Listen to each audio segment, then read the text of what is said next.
there's so many times I ask myself, how did I get to the point where I was willing to risk my life and to show loyalty to a man? Like, how did it get that bad? But that's exactly what it is. It's those teachings over and over for years, reinforced, reiterated. Yeah.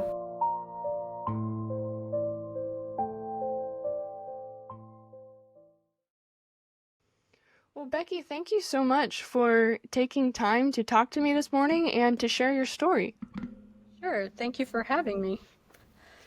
So, how we met is through a school called Free Gospel Bible Institute, and I believe that was 2015 was when you came back when I was a student.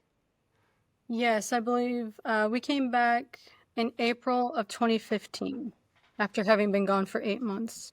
Were you a freshman at that point? I was a junior. Yep. You're a junior. So, my first year was when you were not faculty, it was the 1 year you Okay. skipped. Okay. I'm just curious, do you remember me as a student at FGBI? FGBI, I do. for everyone who doesn't know, is the shorthand way of saying Free Gospel Bible Institute. Yes, I do. I remember, I believe you were involved in prison ministry. I think my husband headed that up, and you're probably one of the faithful attenders of that. And I remember you. Never mind. Sorry. No, I'm just gonna be curious what you're gonna say. I was like, you probably don't want me to tell that story. What story? Oh, okay. So you had a chart of like how you would pick a husband. It was like a really, really elaborate chart. Yes, I still have that chart, by the way. I came across it while I was looking through all my FGBI stuff. Yep. Oh wow. It worked. I mean, it took a couple tries, but Great. I'm glad to hear that worked out. yeah, no, what I believed about dating marriage was absolute baloney. But that is another interview for another time. That's funny. But yeah, I didn't realize how much I showed that. That's kind of embarrassing. I wonder how many other people only remember me for that. Okay. So, what years were you a student at Free Gospel Bible Institute? I was a student from 2004 to 2007.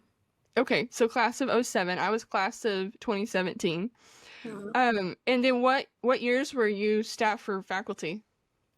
I started in May of 2007, and then we were there until my husband graduated, which was 2014. We left for 8 months, and then we came back in April of 2015, and we were there till May of 2016. Okay. June of 2016. Okay. So let's just go ahead and dive in to your story, which is incredible. I'm so glad you're sharing it, because I've always known that stories like yours existed, and you're definitely not the only one. But people are really afraid to share their stories about this Bible Institute in particular, and their time there and working there, and how God used the whole process to show them the biblical gospel. And the reason why, it comes down to there are two pillars of doctrine taught in this school, if you can even call it doctrine. This is, of course, just my opinion. But one of them is this teaching series, Lessons in Loyalty, and the other one is Taming the Tongue. And I remember when I came in as a student and I found that Free Gospel Bible Institute really strongly taught against gossip, quote unquote, especially the president, Thomas Peretic. I was really impressed at first. I was like, wow, they recognize that gossip is an issue in the Holiness movement, and they're willing to deal with this sin that no one else is willing to deal with. And I thought that was just incredible. But in hindsight, I realized it's a little more insidious than that. It was silencing. And as I go through the teaching notes of Taming the Tongue, and hopefully we'll be able to do more content on that that's more in depth. But long story short, it's the summary of it is never tell. Never tell. If any, and it's particularly if a leader does anything wrong, anything sinful, anything abusive, the gist of these teachings is just never tell. And the same with the lessons of loyalty, which we'll get into a little bit more. And yeah, it definitely needs its own content. There's so much there to unpack. But the gist of lessons to loyalty is no matter what the leader does, always serve him, always focus on him, always your full allegiance needs to be to that leader. And to the extent where passages about Jesus Christ were quoted, and instead of them being interpreted to be about Jesus, it was interpreted to be about the leader. For example, I must decrease that he might increase. Things like this that were specifically about Jesus. I was reading through them last night, and Thomas Peretic was using those passages about himself and about leaders, which is just crazy. We'll just barely get to touch on that in this interview, but I want to set it up that people realize just why no one's talked about this before is because we were indoctrinated to believe that if we said, hey, what he's doing is abusive, that God would strike us down for that. We were touching God's anointed and we deserve to die. Why no one has been willing to say he abused me, or the teaching was abusive, or something that happened at Free Gospel Bible Institute was abusive, it's because we were so deeply ingrained that if you do that, you'll lose your soul. And that is why so many people will not speak up about what happens at this institute. And it's why it takes years for people to come forward, because you have to untangle all of that very messed up fear-driven theology to even get to the point where you're willing and able to share your story without feeling that you could go to hell for it. Exactly. Do you remember those teachings that I'm talking about? And if so, how did they impact you and your willingness to talk about what you experienced? Oh, absolutely. So they Taming the Tongue and Lessons in Loyalty, they were absolutely formative to my life. These were the Sunday school lessons that took up the majority of my freshman year. And these Sunday school lessons, they weren't just like, a typical maybe half hour, 45 minutes. A lot of times they would extend 1-2 hours. He would maybe skip preaching and do 2 of these in a row, or one really long one over the whole service span. And it went on throughout the whole year. So these were embedded. And of course, in that setting, especially if you have like a specific problem that you are going to church needing help with, you go into church expecting God to speak to you, to help you navigate your problem. You're praying for some kind of answer, and so you're paying close attention to whatever the pastor is saying.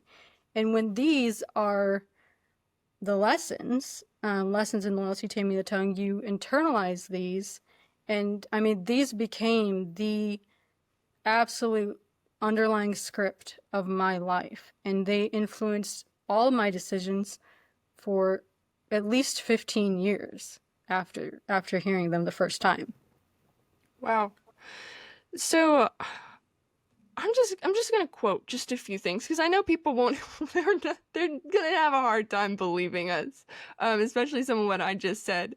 So we don't have time to unpack everything, but I just want to quote a few of these Sunday school lessons that you sat under. You were there when they were taught, and they were sold to the whole Holiness movement. And I think this teaching is actually all throughout the Holiness movement because of Free Gospel Bible Institute. And because of Free Gospel Bible Institute, because this is where our pastors went to train, I should let people know. So this is the Holiness School, and it began in 1958, is that correct? Mm-hmm. Yep. Okay, so 1958, and really the movement was only starting to take off. The independent Holiness Trinitarian Pentecostal movement was only beginning to take off there around that time. And so this was the flagship Bible school. Like, this is where everyone went to be taught. And I don't know too much about what was taught in the 60s, 70s, 80s, 90s, but especially since 2001, which is when Thomas Peretic, who taught all these lessons that we're talking about, when he came in, I know this theology has been taught since then. And so just gobs of pastors and missionaries and evangelists that have made it in holiness ministry, who are trained, quote unquote, for ministry, went through this school, went through this teaching, and tragically probably believe it and would back it, because this is what they were trained in, which is really, really scary when you think about what that means for the whole movement and what that means for the sheep that these people are shepherding. Because you said it really well when we were talking, I think last night, and basically it's all backwards. This is all about the sheep dying for the shepherd instead of the shepherd dying for the sheep. So first one here, lessons in loyalty, part 2. In our last lesson, we learned that loyalty is defined as faithful allegiance to a person or cause. No mention of God. Next paragraph. We learned of several faithful men, especially those valiant men that approached Joshua and pledged to kill any who would not follow his leadership. Passivity is an issue of disloyalty. And he says, here's an interesting verse, Jeremiah 48:10. Cursed be he that keepeth back his sword from blood. How many people who were once sitting in as a great blessing to the church are now sitting in the back doing nothing? But his verse on doing something is, cursed be he that keepeth back his sword from blood. Passivity is disloyalty. What on earth? Scrutiny always leads to mutiny. That was quite a quote. And then he talks about how Joseph never once tried to usurp authority over anyone that God placed in authority over him. That's all in caps. Joseph never criticized, undermined, or sought to supplant. And we remember that Joseph was a slave who was taken into slavery by wicked, evil Egyptian taskmasters. And he's using that as that's how you need to serve your pastor. Disloyalty is nothing less than rebellion. The Bible explains how to deal with the rebel. Rebellion is the sin of witchcraft. And then he quotes this verse, thou shalt not suffer a witch to live. What on earth?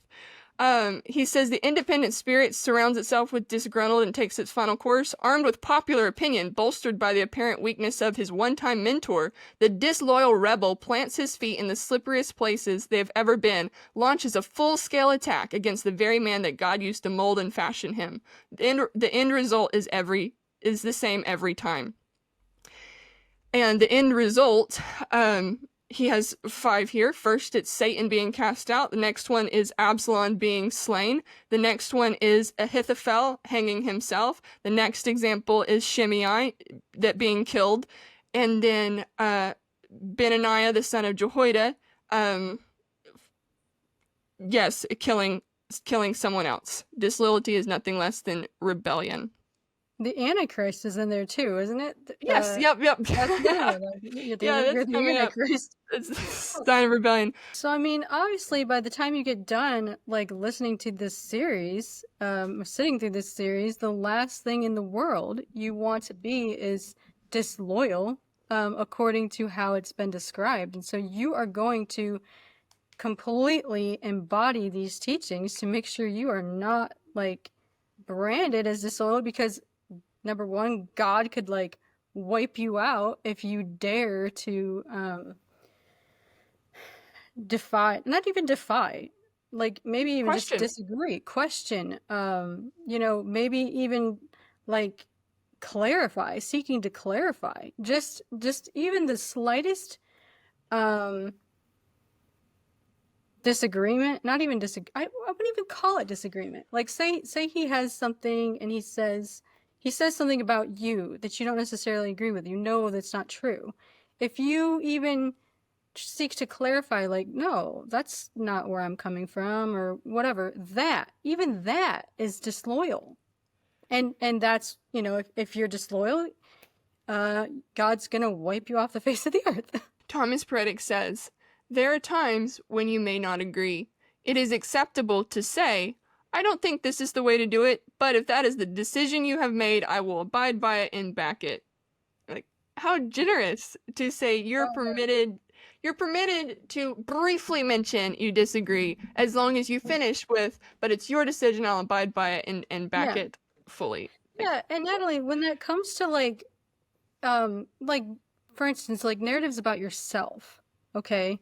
If he comes to like a conclusion, like this is who you are, this is what you are, um, you you know, there was times where I would say, you know, I think you have this wrong, but that wasn't acceptable. The only acceptable thing ultimately was to, okay, you're correct. That is who I am. That And is what I am. even if it's about you. That's Yes. crazy. You are That's forced to crazy. You're forced to reject reality to embrace his version. Like, Wow. Okay. So let's dive into your story and just this will be the practical how these teachings played out. And I'm gonna have more content about why this is so unbiblical and so bad, and how there's I'm not taking this out of context. Like there's just gobs more of this stuff about death warrants for disloyal people. I asked you guys last night. I was just like, where is when he was praising the ones who would pledge to kill anyone who's disloyal? I was just like, where's the disclaimer that says, please do not pledge to kill anyone who's disloyal to me? I'm not Joshua. Like, wow. And so I didn't sit through this specific set of notes, but the one I sat under was very similar. I've got them hard copies of them over here where I was taking notes as a student, and same, like very similar stuff. And just the gist of it, I'll mention one more thing, is that in this super authoritarian doctrine teaching, there is one man of God. He's at the top and everybody else is under him. I literally have a quote in here where he says, if you're not the head, you're an associate. And he talks about you serve under the head, and the head is the man of God, the head pastor. Totally unbiblical. Like the plurality of elders is not there whatsoever. It's this insane authoritarianism. But tragically, when you're reading these notes and he's talking about Joshua, or he's talking about Moses, he is saying that was the authoritarian, that was the head, that was the one person in charge, that's the man of God that can't be questioned or challenged. Everyone else is under him. And in the context of Free Gospel Bible Institute, he was the Moses, the Joshua, the man of God, the one guy who's in charge of everyone. So many experiences back that. So much of what I remember of him teaching about himself, the 3 years I was there backs that. But I just wanted to add that one more note of clarity. All right, let's dive in. So my first question, let's just talk about what were your first impressions of FGBI when you came? What did you think it was going to be, and what was it? Tell me about discovering FGBI. So my first impression of FGBI, I learned about FGBI through, so they used to send out recruiters. They probably still do. I was 13, and I believe actually no, I know it was Sister Goodwin. It was Beam at the time. She came to our camp meeting. That was June of that summer, and she did a presentation on the school, and lots of swelling stories of miracles and God moving, and real compelling history of how God, how they claim that God brought them about. And you get the impression that this is a place that's just incredible. Like, God is moving in this place. There's this place where, man, if you want to go and become something for God, you can go here. You can dedicate 3 years of your life. Just really romanticized, I would say.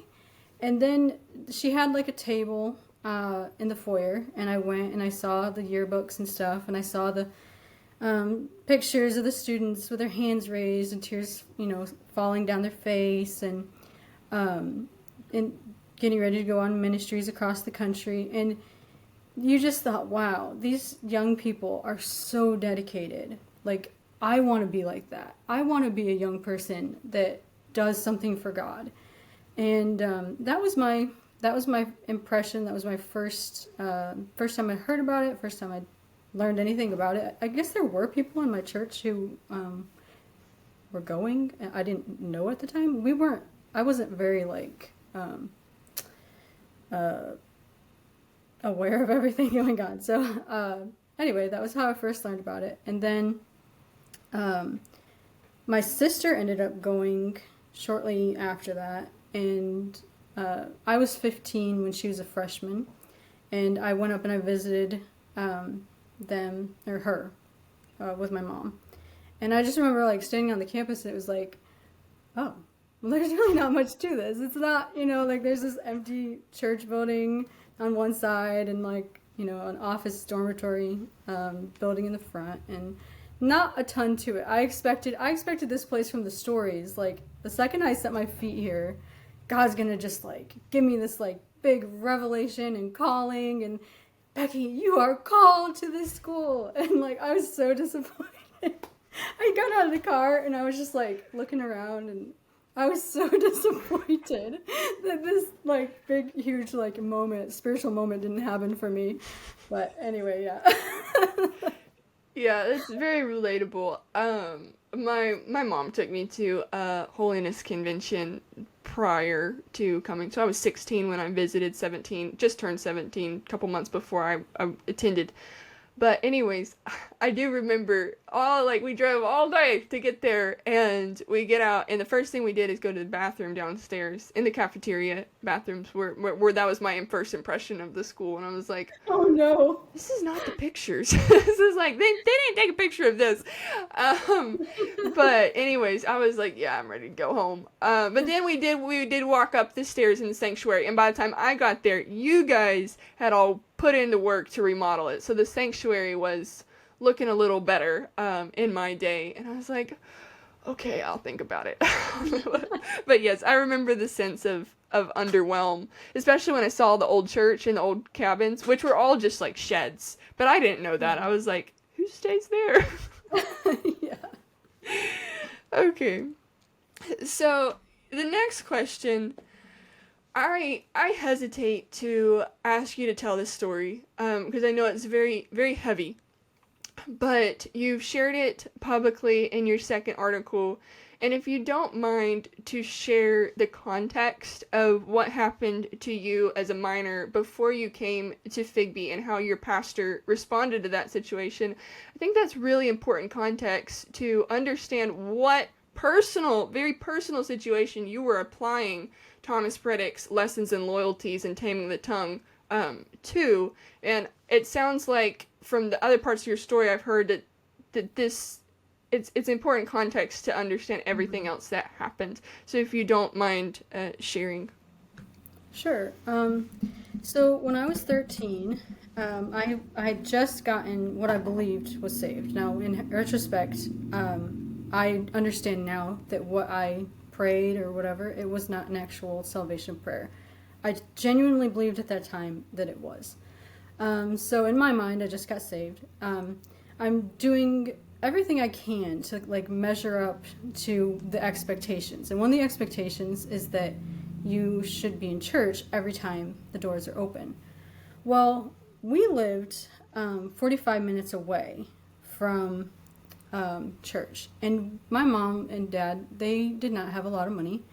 And there wasn't gas money to do all that back and forth driving to that many services, youth services, midweek, 2 on Sunday, to do that. So I had to be very creative in order to get to church. So a lot of times I would call and I'd find a ride with somebody. Sometimes I would get a ride from my house to one other person's house, and then I'd get another ride from somebody else from that person's house to another. Sometimes I would have to stay the night at people's houses. So I was very, very, very creative in finding ways to get to church. And a lot of times that meant I had to stay the night at people's houses. I was So one night, I was at a person's house, and I was sexually abused in the middle of the night. And there was a youth night the next night, so I was waiting to go. Like, I had a ride scheduled to be taken to that youth meeting, so I just kind of stayed, waited, didn't say anything to the wife, just waited for this ride, went to the youth meeting, and at the youth meeting, I had hoped that there was somebody that I could trust, that I could tell, because I needed to get back home. The plan would have been for the people that I stayed with to pick me up and take me back home to their home. I knew I couldn't go home with them. So my plan was to get to this youth meeting, find somebody who would take me home to my family. And I got there. The only adult was the youth pastor. So we have the service, he preaches, and after the service, I have to tell him. I tell him what's going on. For whatever reason, my parents were not called. I don't understand why that was, but the pastor was called. And so we had to wait for the pastor to come. And the pastor showed up about, I'd say it was a little over an hour later from when he was first called. But in the meantime, the man who had abused me showed up to pick me up. And the youth pastor told him what was going on. Of course, he denied it. He starts threatening to commit suicide. He says that if I don't go with him and let him take me home, he's going to commit suicide. And the youth pastor came in and told me the situation, and he told me that if I didn't go with him, that man's blood was going to be on my hands. And of course I was very confused, and I just kind of dumbfounded, because I thought, surely not, like you would recommend that I go with this guy who has abused me? And just dumbfounded. Luckily, the pastor showed up not long after that, so I didn't have to go through with any of that. The pastor shows up, and all these adults merge into his office without me. And I'm in the fellowship hall, just kind of waiting for somebody to come out and take me home. Mm-hmm. And anyway, eventually the pastor comes out. He calls me and he says, "Beck, I need you to come in the office." So I follow him in, and I walk in the door, and there's a room full of adults, and there's the pastor and the pastor's wife,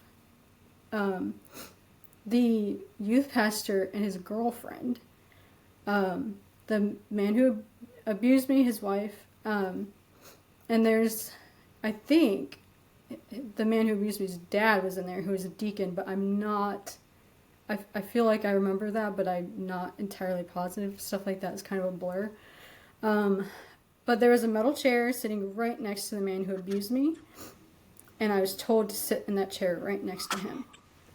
And the pastor asked me to tell them all, in front of everybody, what happened. And I couldn't do it. I mean, first of all, I couldn't tell if these people had my best interest in mind. It didn't seem quite right. First, I'm 13. I don't know what people's intents are and stuff. But something, it just felt off. And then also, it's just so shameful. Imagine telling all these people in this room very graphic things that were done to you. You can't. And I couldn't. I said, I can't. And so the pastor he actually leaned back in his chair. He put his hands behind his head and like leans back, and he says, "Well, Beck, these are some pretty serious accusations that you're making. But I tell you what, if you tell me, or tell us right here in this room right now, that it never happened, it will end right here in this room." And so like I'm like looking around, and I'm just like, I'm so confused. I'm just disoriented. I'm just like, what is going on? And I don't remember everything that happened after that. I just remember that eventually it culminated in me like running out of the office. Like I shouldn't have told anyone. I knew you wouldn't believe me. And I'm like running out of this office, blinded by tears. I go into the sanctuary, and I just kind of sit in a dark corner, like sobbing. And these adults, they kind of, they stay in there, they're talking, and eventually they come out into the foyer. Like I can hear them from where I am, and they're just laughing and joking. And I mean, I don't know how they got to this point where they're laughing and joking, but I remember very clearly sitting in there like thinking like, how can anybody be laughing and joking right now?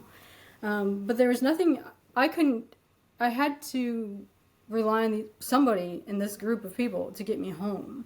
And so I'm just sitting in there waiting and waiting and waiting. And eventually, the pastor comes in alone with his wife, and they asked me what happened. And everything just kind of spilled out. I was able to tell him then everything that happened. And they didn't say anything. They just walked away, and then they came back when they said they were ready to take me home.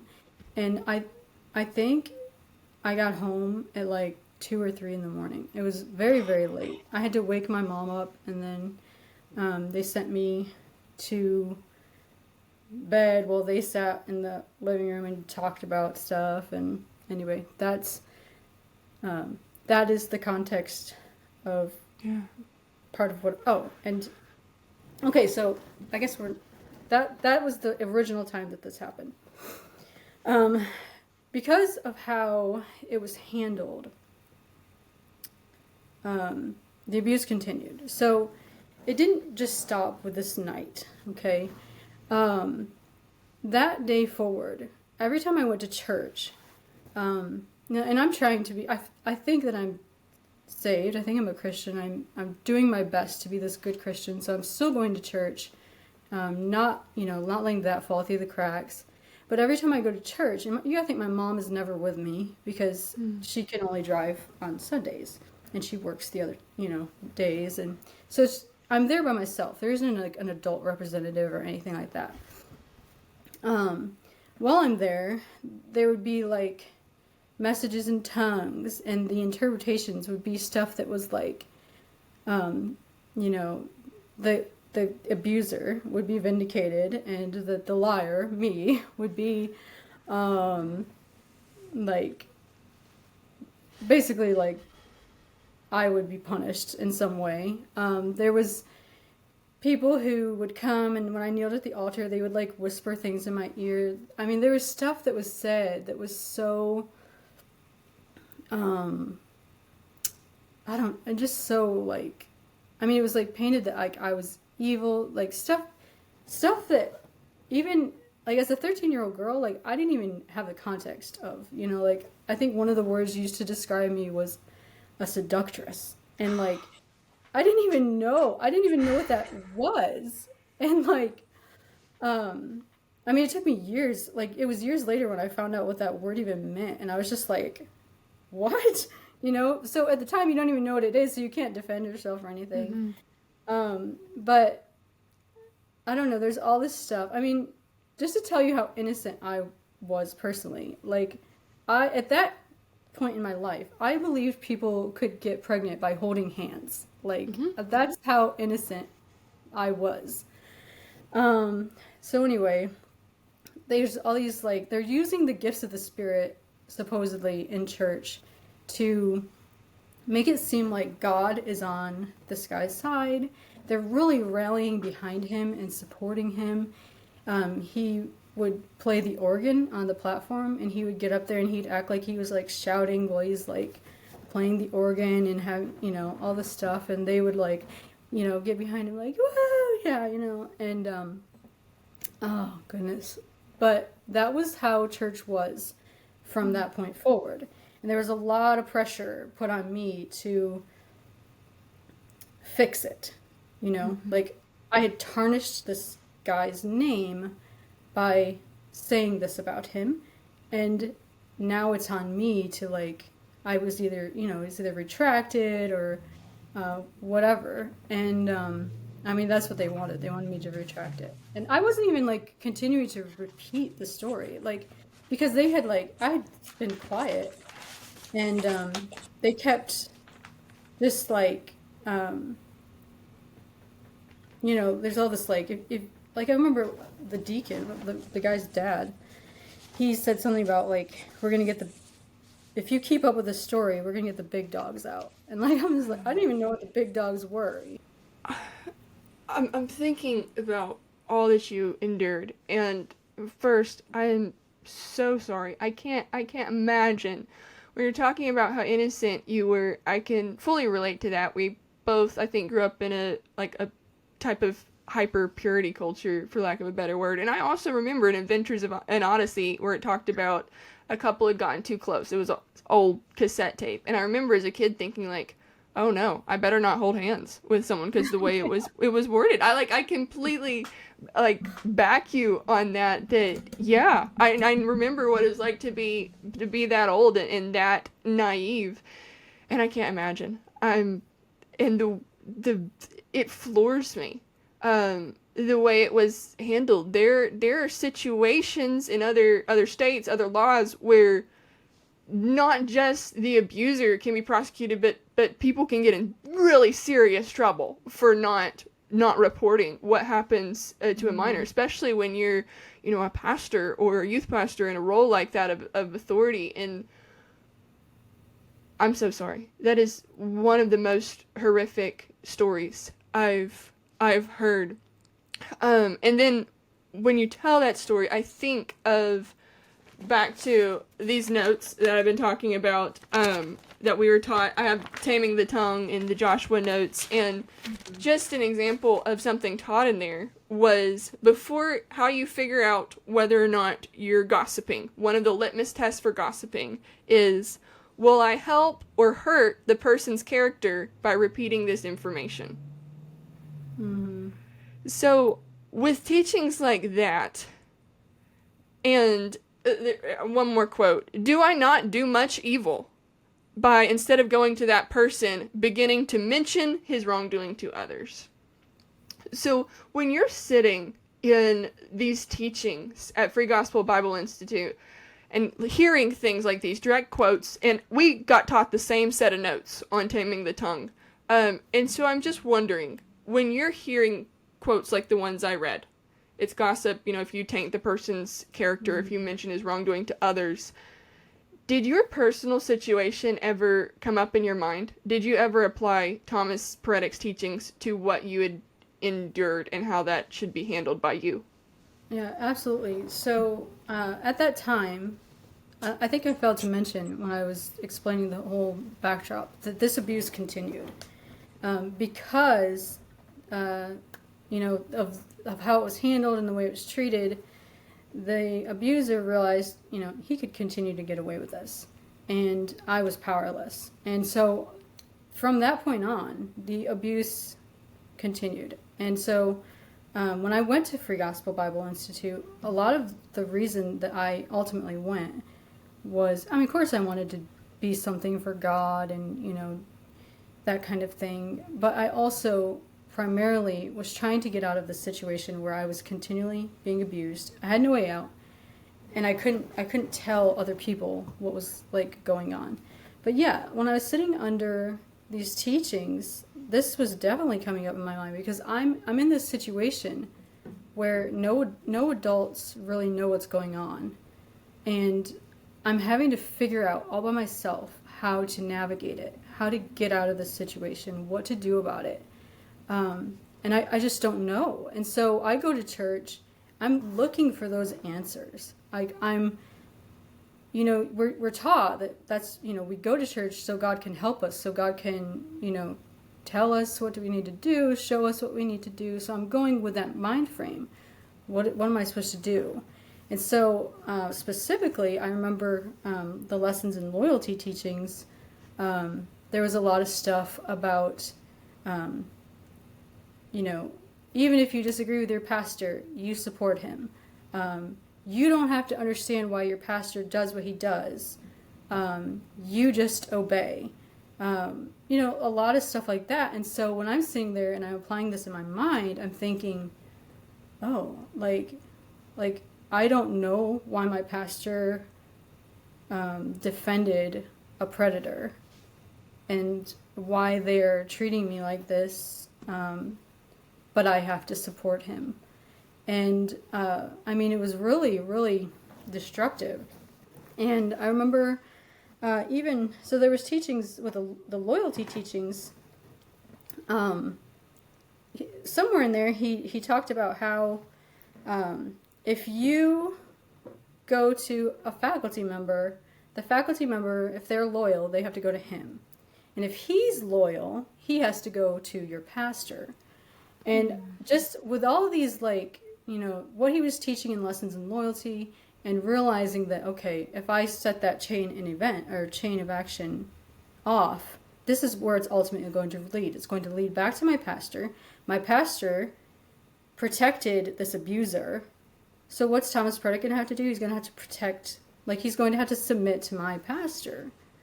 And so, maybe it wouldn't have played out like that, maybe, but I was 16. I didn't have this is what he was saying would happen, and I'm applying this to my situation. This is what's going to happen. It seemed like a really, really, really bad idea. So I felt like I couldn't tell anybody. And so I did. I stayed. I kept this. I continued keeping this to myself through the whole freshman year. Every time I'd go home on break, I'd still have to evade this man. And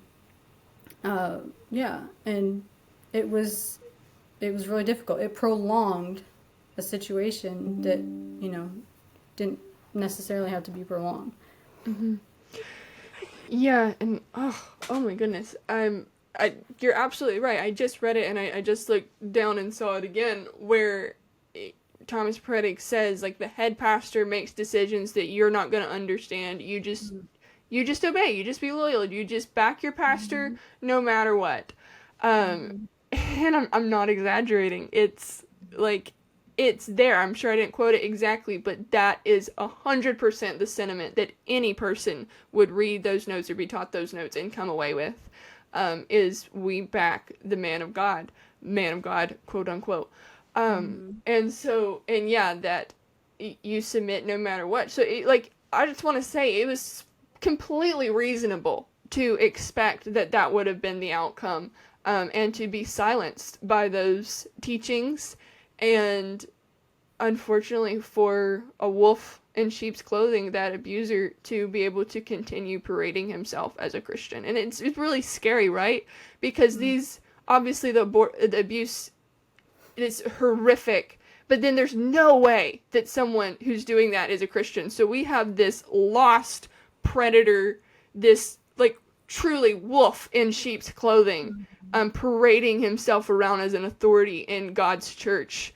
And it's not stopped because of how survivors like yourself are treated when you come forward with your story. And it goes back to teachings, these authoritarian, awful teachings about leadership and how to handle sin. And I said the other day in a post that in the independent holiness movement, we can't have nice things. I was talking about how good FGBI could be, for someone in that movement, for this place where you focus on the Lord and you're just studying in the Word and you're making godly friends and you're being poured into by godly adults who disciple you and care about you. It could be such a great thing, in the mind of in an experience of a holiness young person. But we can't have nice things because we don't have accountability. Yeah. Ethan Greer is a team member of Berean Holiness now, and he's someone who has a lot of pastoral experience in missions and overseas planning churches for over a decade, this kind of thing. and he's been teaching our community groups, and I've been sitting there and just listening and learning. And he taught a whole community group the other night about church discipline. And I thought that's a little courageous to, just want to teach you want to teach a whole lesson on church discipline. So I'm like, all right, I'll let you. Let's see how it goes.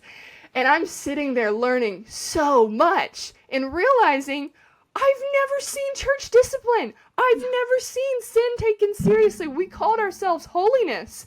And our greatest fault, in my opinion now, at least one of them, is the fact that we didn't take sin seriously, and we swept sin under a rug, and we weren't holy, and we didn't pursue biblical holiness. And we let sin go rampant because we had no accountability for ministers. There's just none. What do? If you're abused, who do you go to? The top person is the abusive person who has all the power. The power dynamic there is just astronomical. And so we protect the abusers, and because of that, we have lost people as pastors, as teachers, as Bible school teachers and faculty, potentially. Not saying everyone was, but it's possible, because we protect abusers, we sweep sin under the rug, we silence victims, and we can't have nice things because we have no accountability. Mm-hmm. And it's just like, oh, wow, it all makes sense now. Just, whoa, this is how it got so bad. And you have these lost people infiltrating the movement, parading as the men of God. Mm-hmm. Oh, man. Okay. So, we're going to focus more on your time as faculty than as a student, but I'll just give you one question for when you were a student. How would you summarize that experience? What was your experience as a student? Well, overall, I was a good student. Had good grades. At the highest you could get at that point was Dean's List. I was on Dean's List every semester. President's List was invented later. I got along with people. I was a rule follower. For the most part, my freshman year, I went under the radar, and very kind of background student. Not a lot of attention drawn to me, kept to myself. My junior year was much different because I had gone home over the summer, and because I had been away, this abuser, it was like he had become more desperate, and his intentions had escalated. And so that summer between my junior and freshman year my freshman and junior year was very, very exhausting. I was able to evade abuse that summer, but it was very, very, very exhausting. And so when I got back my junior year, at this point, it was just like I was really, really struggling in a lot of ways. And I was having nightmares, so I couldn't sleep, so I'd sleep all through classes. I didn't have anyone to turn to, so I was like coping with self-harm. And people began to notice that something was wrong. And eventually, like a faculty couple, they started trying to reach out to me, and they trying to get to foster some trust. And I wouldn't trust anybody at first because I didn't know what would happen. And eventually I did confide in this faculty couple. And they helped me through that situation. They helped me kind of like navigate the things that needed to be done, helped me establish a new church, and not establish a new church, but go to a new church. Mm-hmm. Put me in contact with another pastor, basically. And they helped me navigate like the legal stuff, and they were very, very helpful to me. But I came under, I don't know what you'd call it, like, the Peretics were very livid. So when I confided in this faculty couple, I told them my concerns about like the lessons in loyalty teachings and how they could impact what was going on. And I told them, like, if you have to tell him, I understand. But it was concerning to me. So they decided not to tell him, and they bravely, courageously kept to that confidence. They never went to him. So when he found out that this was not, that a student had confided in them, and there's something going on with the student, and the student confided in them, and they wouldn't tell him what it was, he was livid. And I remember, like, my junior year, he treated them terribly, and he would treat me kind of, like, rough. I remember, so we went to a restaurant. He took all the students to King's, I think, and the whole time we're sitting in King's, like, I'm at a table in a corner, kind of, and the faculty are at this table a couple away, and he had, like, a straight line of sight to me. And I could tell that the faculty, they were, like, talking amongst themselves and, like, with real angry faces, and they'd keep looking at me. And, like, a lot of the time, Thomas Peretic was, like, glaring a hole through me. Like, he's just staring at me with, like, this, you know, like, livid look on his face. And, like, I'm just, like, terrified. So there was a lot of that. There was, like, a lot of this, like, strange treatment from Thomas Peretic.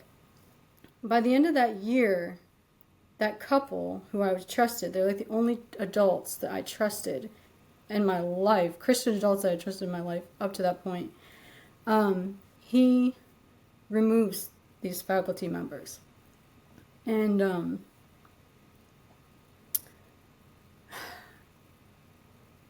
that made like, I mean, it was very, very difficult. And then by my senior year, I come back. I'm thinking this, like, I don't know how it's going to be without that couple there. Mm-hmm. Once they were out of the way, Thomas Peretic began, like, zeroing in on me, and kind of like, not zeroing in, but like more zooming in, like, kind of investing. He would call me out in sermons and stuff, and, like, I remember one sermon where he was preaching about Paul's shipwreck. And the people were, like, floating on the pieces of the ship to shore, and he gets to this part, this, like, really emotional peak of the sermon, and he calls me out and tells me that I just gotta hold on, keep holding on, and he hands me, like, a literal piece of wood, calls me up there, and, like, I'm, like, up there, like, crying and weeping and all this stuff, and it's like this almost manufacturing these, like, really spiritual moments and stuff. So it's like they kind of zoomed in on me that year. So each year was very, very different. But yeah, that would be my summary. That wasn't much of a summary. I'm sorry. And when you say that couple that became safe to you, that you confided in, when you say he removed them, you mean he fired them, right? Like he let them go. Yeah. I mean, I don't want to tell people's story, but that is information that, like, they disappeared. He told students that he got rid of a faculty couple for keeping students' secrets. Okay. And that's what the situation was. There are students who heard that directly from him. Okay. That was the context. My situation was the secret. Okay. Yeah, so I asked that just so people don't think, like, they just weren't in your life or something, but no, they were off campus. They're gone. They're gone from people, and he just removed them. Like, and if anyone doubts that he would do that because a couple kept a secret, let me read you just a little snippet of notes here. Withholding information is disloyalty. Those who work under a minister are extensions of that ministry, and they are there to assist the senior minister. Informing the senior pastor of trouble in the church is not gossip. Informing the senior pastor may save your life someday. Oh, nice. Notice, so he quotes some about Mordecai, and he says, this is all caps. All caps. Notice the incredible character displayed by Mordecai and Esther as they properly informed their authority of the disloyalty among the ranks! Exclamation point. Yeah. He wants to know. everything going on, and it's crazy to how that played out, and I'm so sorry. That's inexcusable. So next, tell me the story of how you came to be faculty, and I'm just curious if you know why you were. I guess you can only guess, you can only imagine, but Yeah, why you, and how did that happen? I don't know. So it was never on my radar to become faculty. I mean, it never even crossed my mind. But my senior year, like I said, he had removed this couple, and he kind of zoomed in like the hero. It's kind of like he was posturing himself as the rescuer of sorts, like anyway, throughout that year, um, like I said, he kind of zoomed in on me a little bit more. But then, so a lot of the things that I was dealing with at home, they were resolved, and things were looking up, right? Okay, so the guy, he went to prison, and I had a new church, and I had a great, like, I didn't know them very well, but like they were really wonderful people to me. They had me over for dinner when I was there. When I was on breaks, I got to spend some time with them. And then the pastor's wife, she sent me care packages and letters all throughout my senior year. So I had a new church. I had a new pastor. And I also had an opportunity to go help in a church after I graduated, if I wanted to do that, in a kids ministry. So there was these things that were looking up, but at the end of the year, you had these content and adaptability meetings, and for those that don't know what those are, you know what they are, but it's each semester they call students in individually. They have like a faculty meeting where all the faculty discuss each individual student and their performance, how well they follow rules, how just their character, whatever. And then these meetings are followed by one-on-ones with the president and I think the academic dean. I'm not really sure. But the president will have these one-on-ones with you and tell you how you're doing and kind of deliver the consensus. And at this meeting, my last content and adaptability meeting, I went into this like pretty optimistic about what the future held for me. Not super duper optimistic, but fairly, And but when I got in there, it was like he really painted this really dismal picture that no, like it's not likely that pastors would want me. Nobody, it's not. I wouldn't have any opportunities. That like there was all kind of stuff. I don't even know how like my new pastor was like. It was kind of like he was just dismissed. Like that was like a nothing. Like that didn't count or something. But just when I walked out of this meeting, I mean, I don't remember everything that was said specifically, but I remember walking out of this meeting feeling like nobody. Oh, I do. Like so it was like he painted this picture that nobody would want me, but then when you're at the point that you're super duper crushed, then he swoops in and is like, but I believe in you, Oh no. like all this stuff. So it's like, it's like he's brought you to this place of like, just utterly obliterates you, crushes you, and then he's like, but I believe, So it's like, I walked out of that feeling like nobody in the Holiness movement would want me. No churches, no pastors would have anything to do with me. I was a nothing. I was a nobody. I was, I had this like rap sheet. I had been cutting my junior year. I wasn't currently doing that, but and even my parents. I mean, just there was all this stuff that was like, it was like none of these people want me. Nobody believes in me, but Thomas Peretic does. And so the graduation week, I have all this like these thoughts, these I'm still feeling that weight and that pressure of like nobody wants me, And so I go outside, and I'm like out front of the sanctuary, and I'm like crying. And Brother Peretic just happened to like drive by at the time.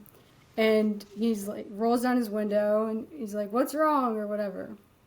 And so I was like, I don't really know what I said. I was like, "I don't know if I can go home," or something, to the effect. It was just this whole idea that, like, my parents, it was like this all-encompassing thing. Nobody believes in you, So I was writing off my parents. I was writing off my family. I was writing off the church that I was in, writing off the other opportunity. And he drives away, and then a few minutes later he calls and he says, "My wife said we could use some help answering phones this summer." And so I was just like, "Oh, okay." I didn't accept or have any intentions of accepting.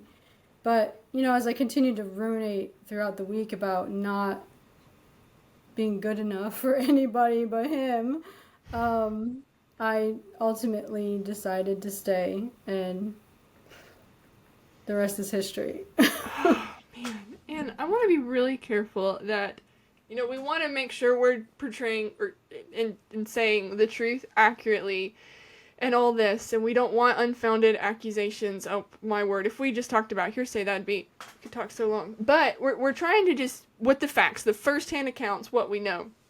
And so I say that, and so I'm going to preface what I'm going to say is this is more allegations, but I've heard this so many times, I can't not believe it, that there is a reputation, there are lots of allegations of him calling around the Holiness movement and saying, "Don't use this student's about to graduate, don't use this student, don't let them help in your church."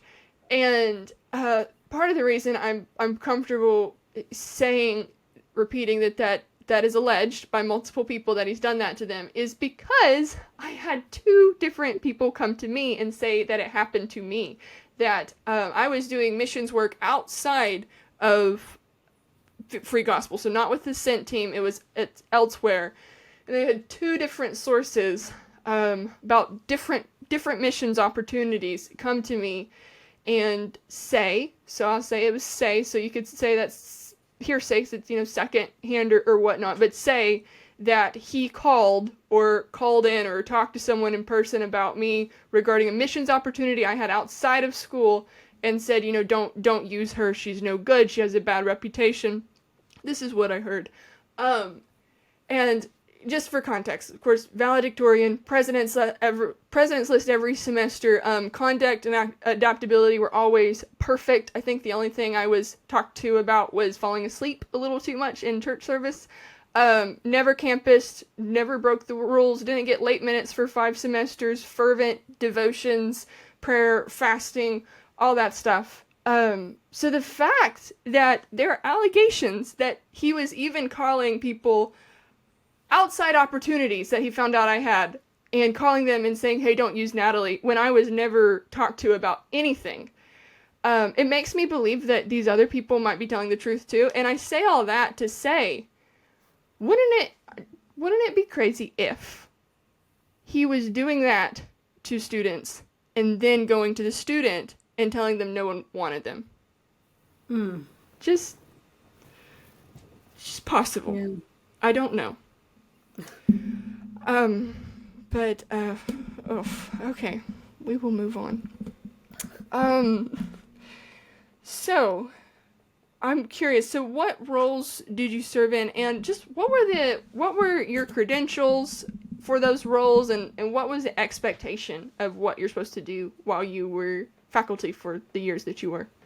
Okay, so, I was the finance manager, and I did all the English classes and Christian literature, and I did yearbook, and I was the publications director, which means I did all the newsletters, all the catalogs, all the anything that was printed, CD covers, any of that, books.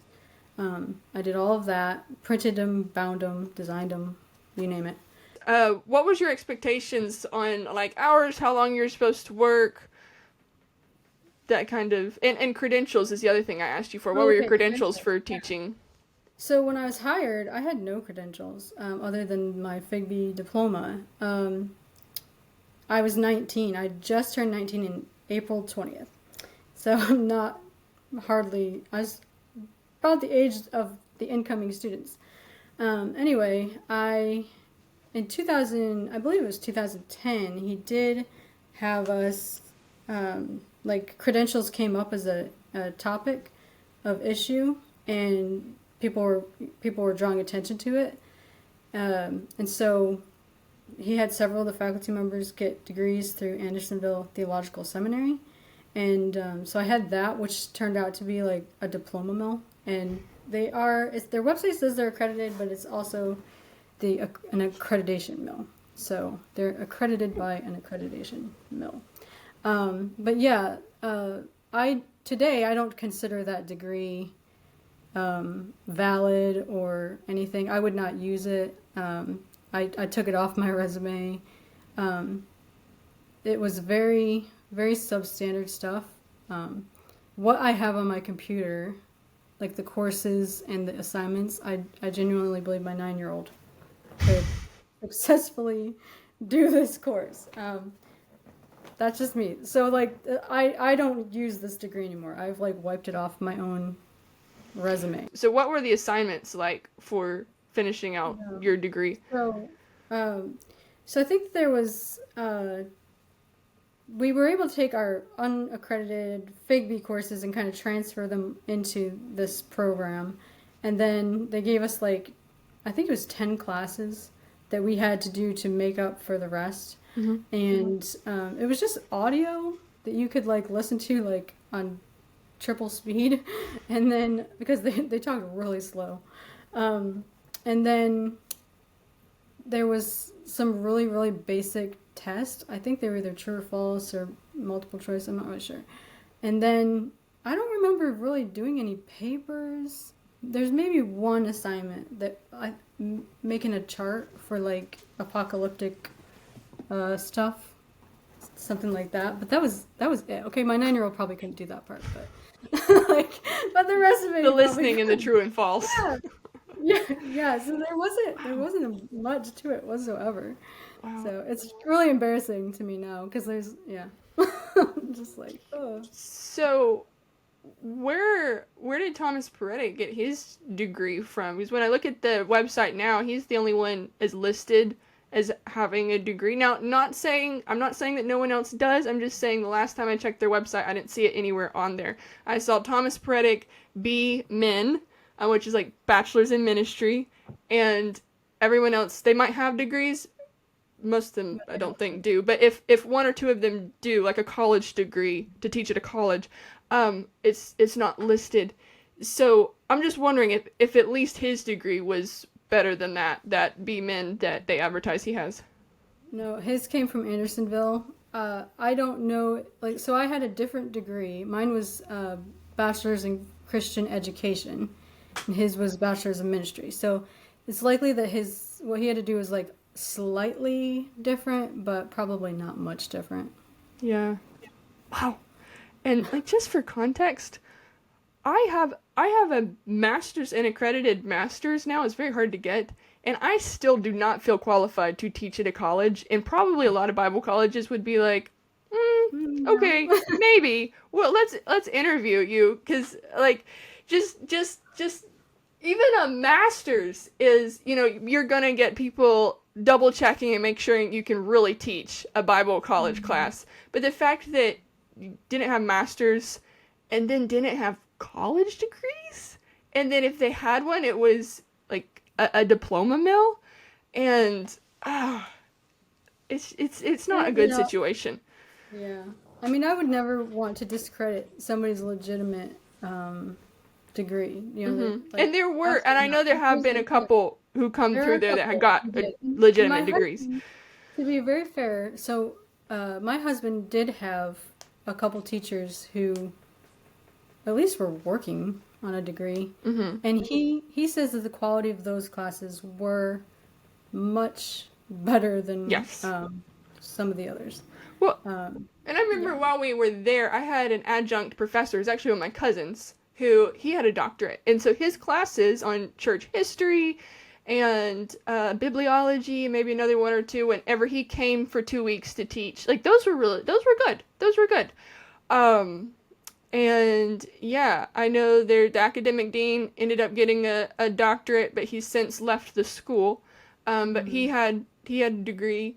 But yeah, there's definitely seasons in which it seems like, just even based on their advertising, that the highest degree there is that diploma mill degree, which is, yeah. Anyways, and not to discredit that the people themselves, but just the educational quality you're able to provide to others if you yourself have never received an education. Like, it's very hard to know what the standard is if you've never experienced it. And I'm also having a hard time moving on without mentioning that, at least in your case, and I'm afraid with many others too, you were chosen as faculty straight out of Bible college.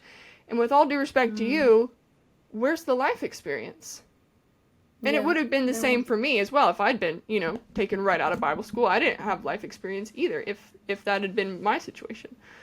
I mean, I think that it's very possible that he was just hiring me in his eyes as like a project. And maybe that's kind of the impression that you get from a handful of others that like come to mind immediately. They were kind of like misfits in different respects, and they were hired, but some of that resulted in some pretty,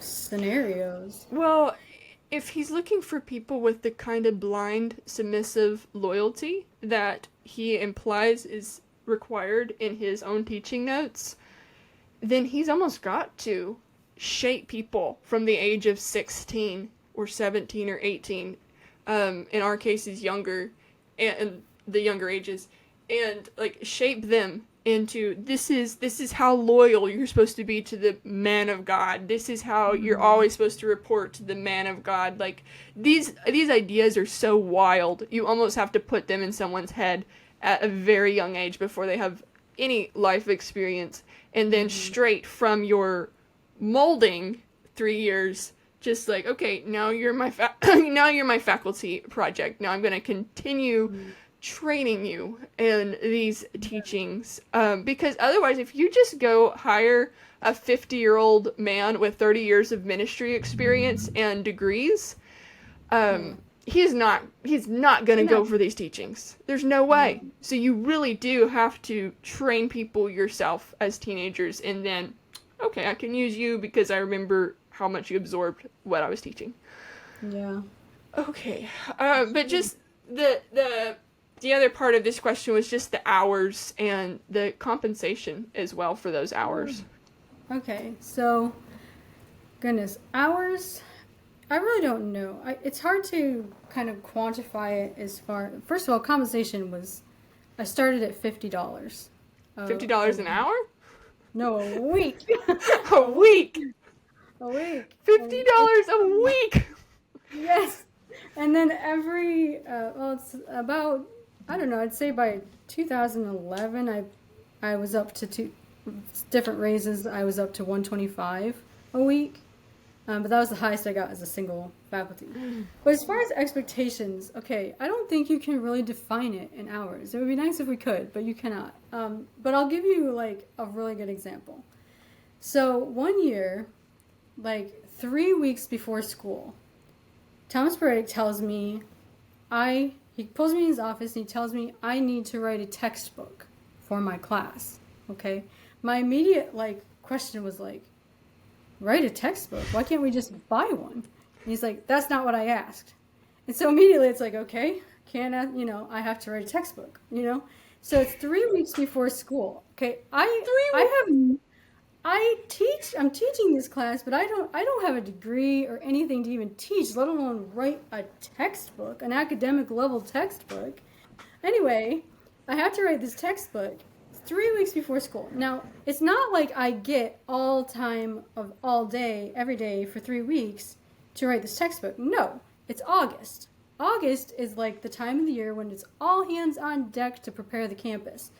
And that involves like cleaning every nook and cranny of every room, every building, all the lawn upkeep and getting everything tip-top shapes. A lot of times there's a lot of remodeling projects, painting whole dorm room, like every dorm room in the entire facility, you know, pulling up carpet in faculty houses, remodeling bathrooms. There's a lot going on in August. So you are on demand, like from sun up to sundown, doing all these things, like helping everybody get this campus prepared.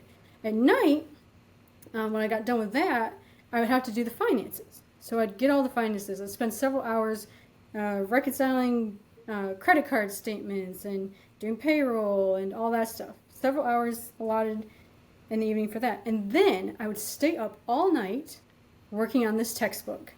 And some mornings I would just, my alarm would go off and I would brush my teeth, brush my hair, go without ever going to sleep, go to the office and start another day of cleaning the whole campus with everybody. And then again, the next night, I mean, the same thing, same routine, stay up all night, maybe get 2 to 3 hours of sleep. So those 3 weeks before school started, that's what I'm doing. And then by the end of this, before school started, I had this textbook written and printed and bound, and I had a stack of them ready for students. It was not so much hours. I mean, of course, it's literally sometimes around the clock. It was the demands. It was just these crazy, unreasonable requests.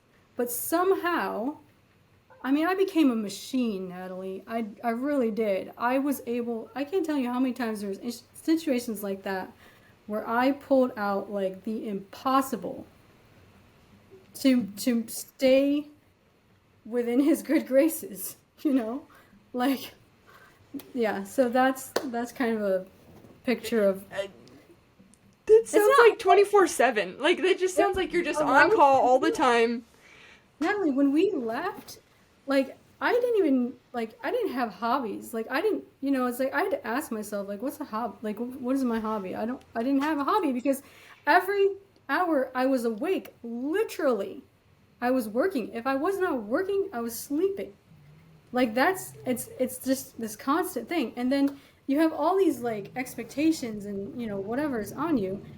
You're stretched so thin, the stuff is bound to fall through the cracks. And when it does, you are often like belittled in front of your peers, in front of all the other faculty, sometimes even in front of students. Mm-hmm.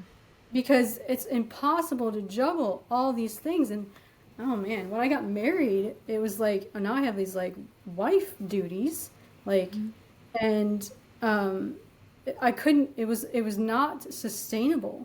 And when things started like falling, because it just wasn't a sustainable way to live, like obviously I couldn't continue performing at that level forever. I mean, it was just, anyway, yeah.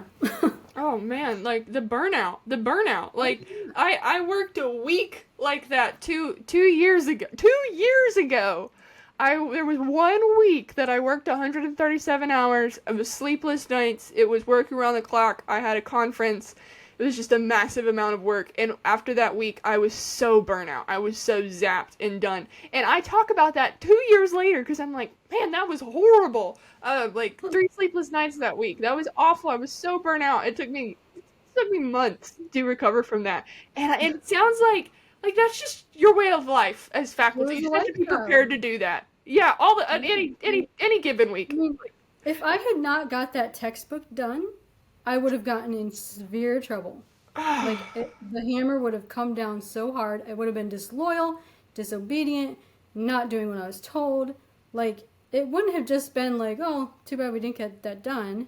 It would have been a hardcore rebuke. You're disloyal. You're, you know. Wow, you're disloyal. You deserve to be killed. Just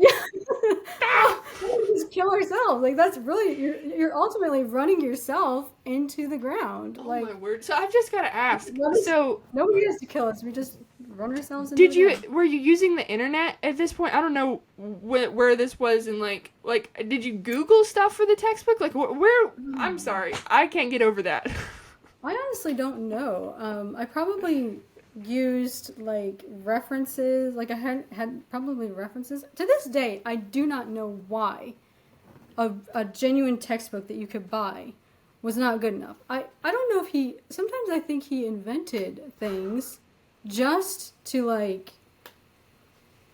I don't know, just to make something that you couldn't do so he could come after you. I mean, I don't know what to make of that. Like, really I mean, disturbing. Historically, there was a textbook that we had been using, but all of a sudden it was like, oh, we can't use this textbook. You have to write one. Like, same.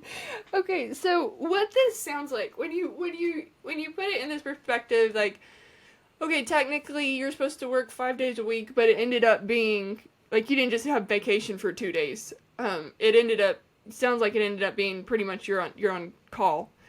I mean, you had a day off, but a lot of times you had to use your day off to make up for these demands that you weren't getting to on the other days. Yeah, that's what it sounds like.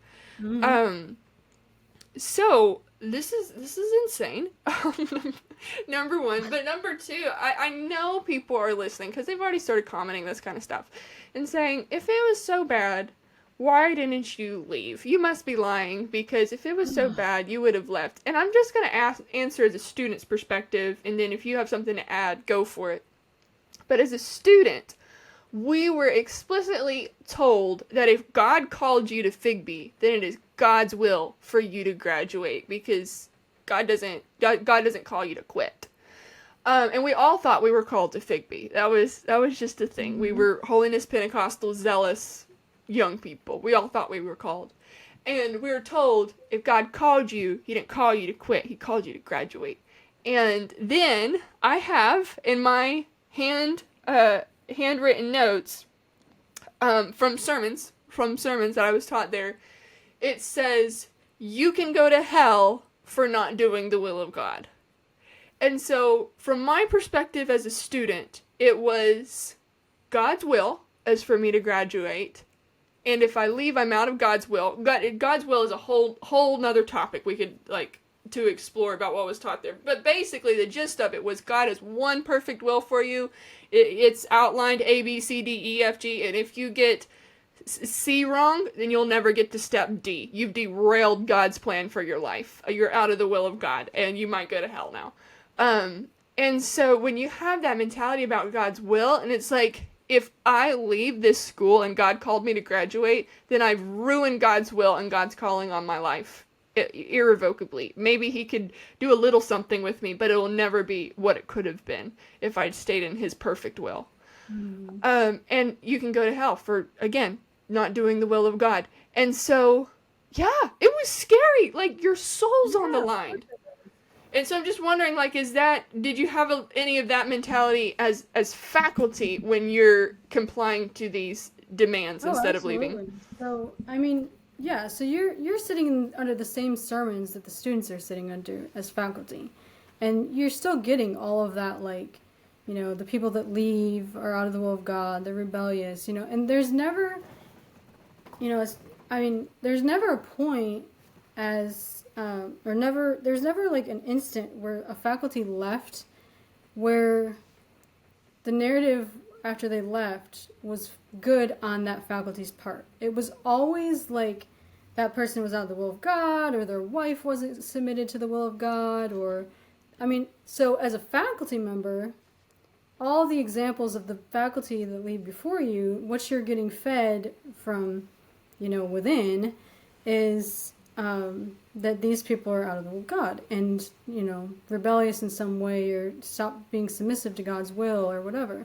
And Thomas Peretic uses some really strong language when he's referring to people's devotion to FGBI. And just like you don't want to be labeled disloyal because of all the repercussions he tells you that are there for being disloyal, you don't want to be out of the will of God, which is defined as leaving FGBI, and all the repercussions of that. And in a promotional sermon, There's something that I think it was used on a mini CD. I have the clip of the audio.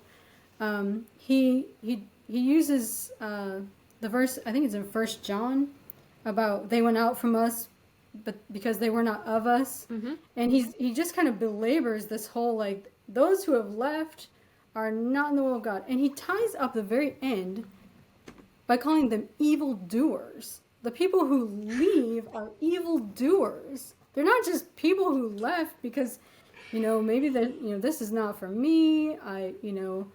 I can see that this is not healthy or it's just, you're an evildoer. You leave, you're an evildoer. And so, yeah, I mean, that affected me clear into probably 2022, which is just a few years ago. Like, I still had this, like, single will of God thing and, like, this terror of, like, there's a point where we didn't know what we were doing. We're trying to figure everything out. And, like, because we didn't know what we were doing, it's, like, this terror and this anxiety about messing up God's will for your life forever and ever and ever.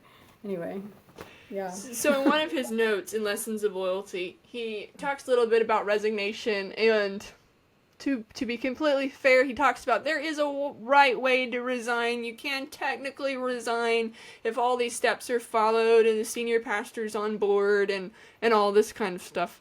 But he ends that set of notes with a little poem. I'll read you just a little part of it. When things go wrong, as they sometimes will, when the road you're trudging seems all uphill, when funds are low and debts are high, and you want to smile but you have to sigh, when care is pressing you down a bit, rest if you must, but don't you quit.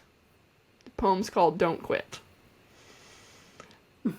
And I just can't, when funds are low and debts are high, like, yes, we're keeping you in severe poverty, but don't you quit. Here's a poem. What on earth? With so little. And for people saying inflation, I did the inflation math for the $50 that you would have received starting around, I think I did it from 2007. That's still only $77 in today's money. Like, barely makes a difference. I don't even know how you guys lived off of that. And you can't even afford health insurance off, like, that one bill would take that away. And I know people are going to say, well, you got to be fair. You get housing, so you're allowed to live on the campus. I mean, obviously you get housing. You can't pay rent with $150 a week. So literally that was the only way they could pay so little, is if you're sleeping there at least. But then this creates this dynamic of control where you literally own the home or the trailer or the dorm where your faculty are leaving. And so if they fall out of your good graces, they have how much time to pack up all their furniture and move? Normally it'd be a month or 2 months to be able to. Honestly, whenever Cole and I had to move, we'd take about 3 months to line up the next house, line up the movers, line everything up. Do you know about how much time people would be given if they were fired or fell out of his good graces? Yeah. I mean, I don't know how much time other people were given. I know that, like, there's, he would expect a date. You'd give him a date, and then he wanted everything done, and he wanted you out of there by that date, if that's the date you gave, which is fair. But it wouldn't have been like, oh, you're gonna a move from here with no money is gonna take a lot of planning. There wouldn't be anything like that. You just have to, like, wing it when you get out of there, because. I mean, when we left my husband's senior year, we couldn't afford a moving truck. All we could do was sell everything that didn't fit in our Camry, and then we packed our Camry full with whatever we could fit in the Camry. That's all we had.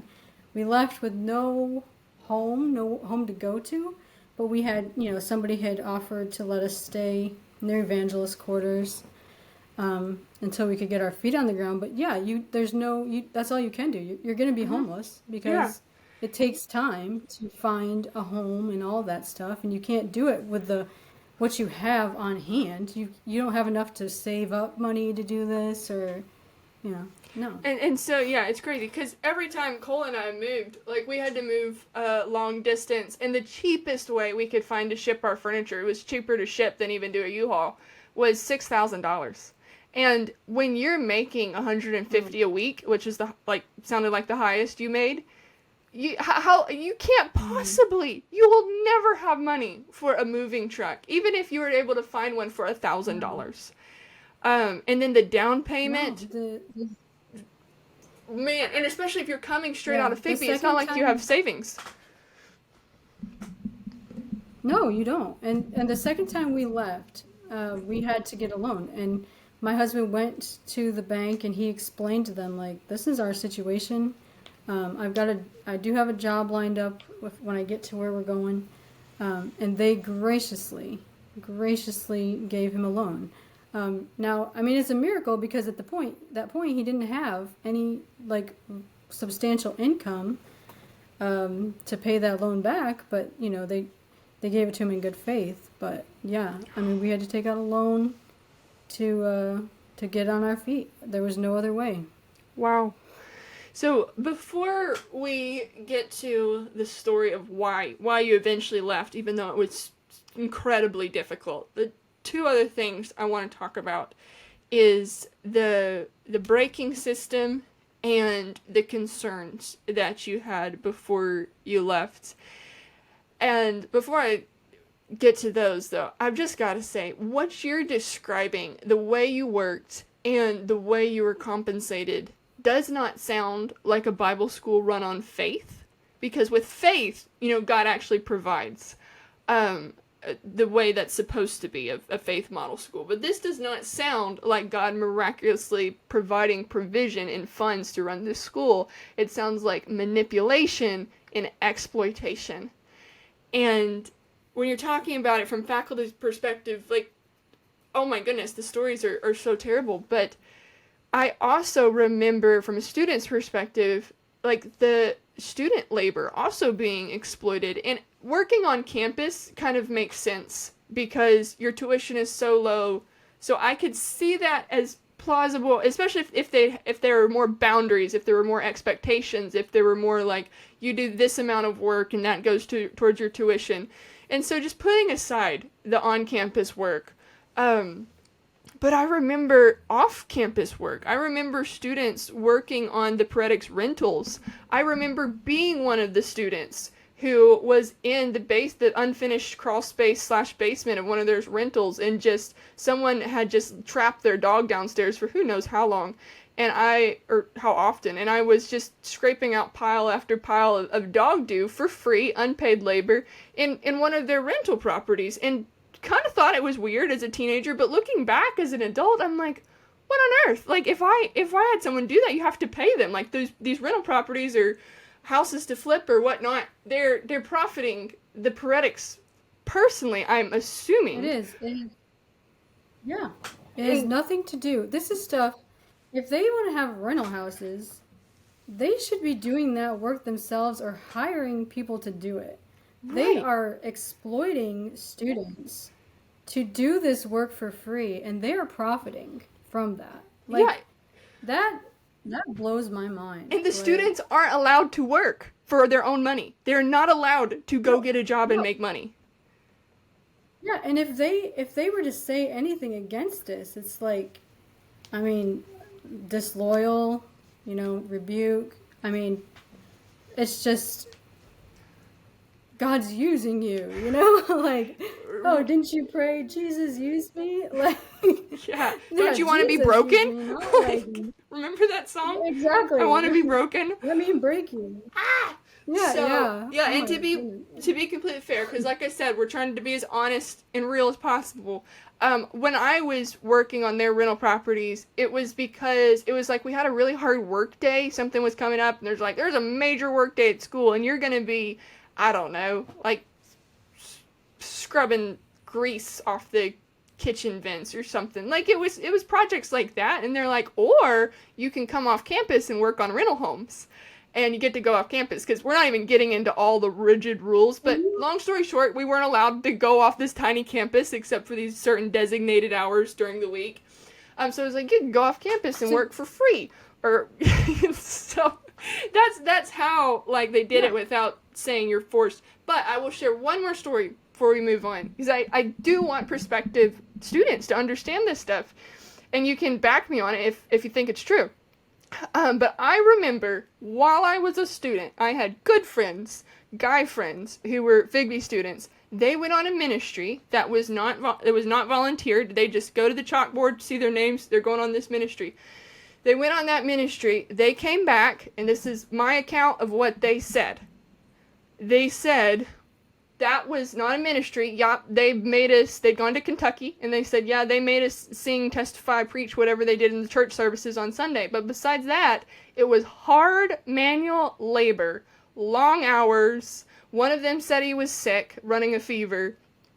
And this was all on rental properties. They were not working on another church.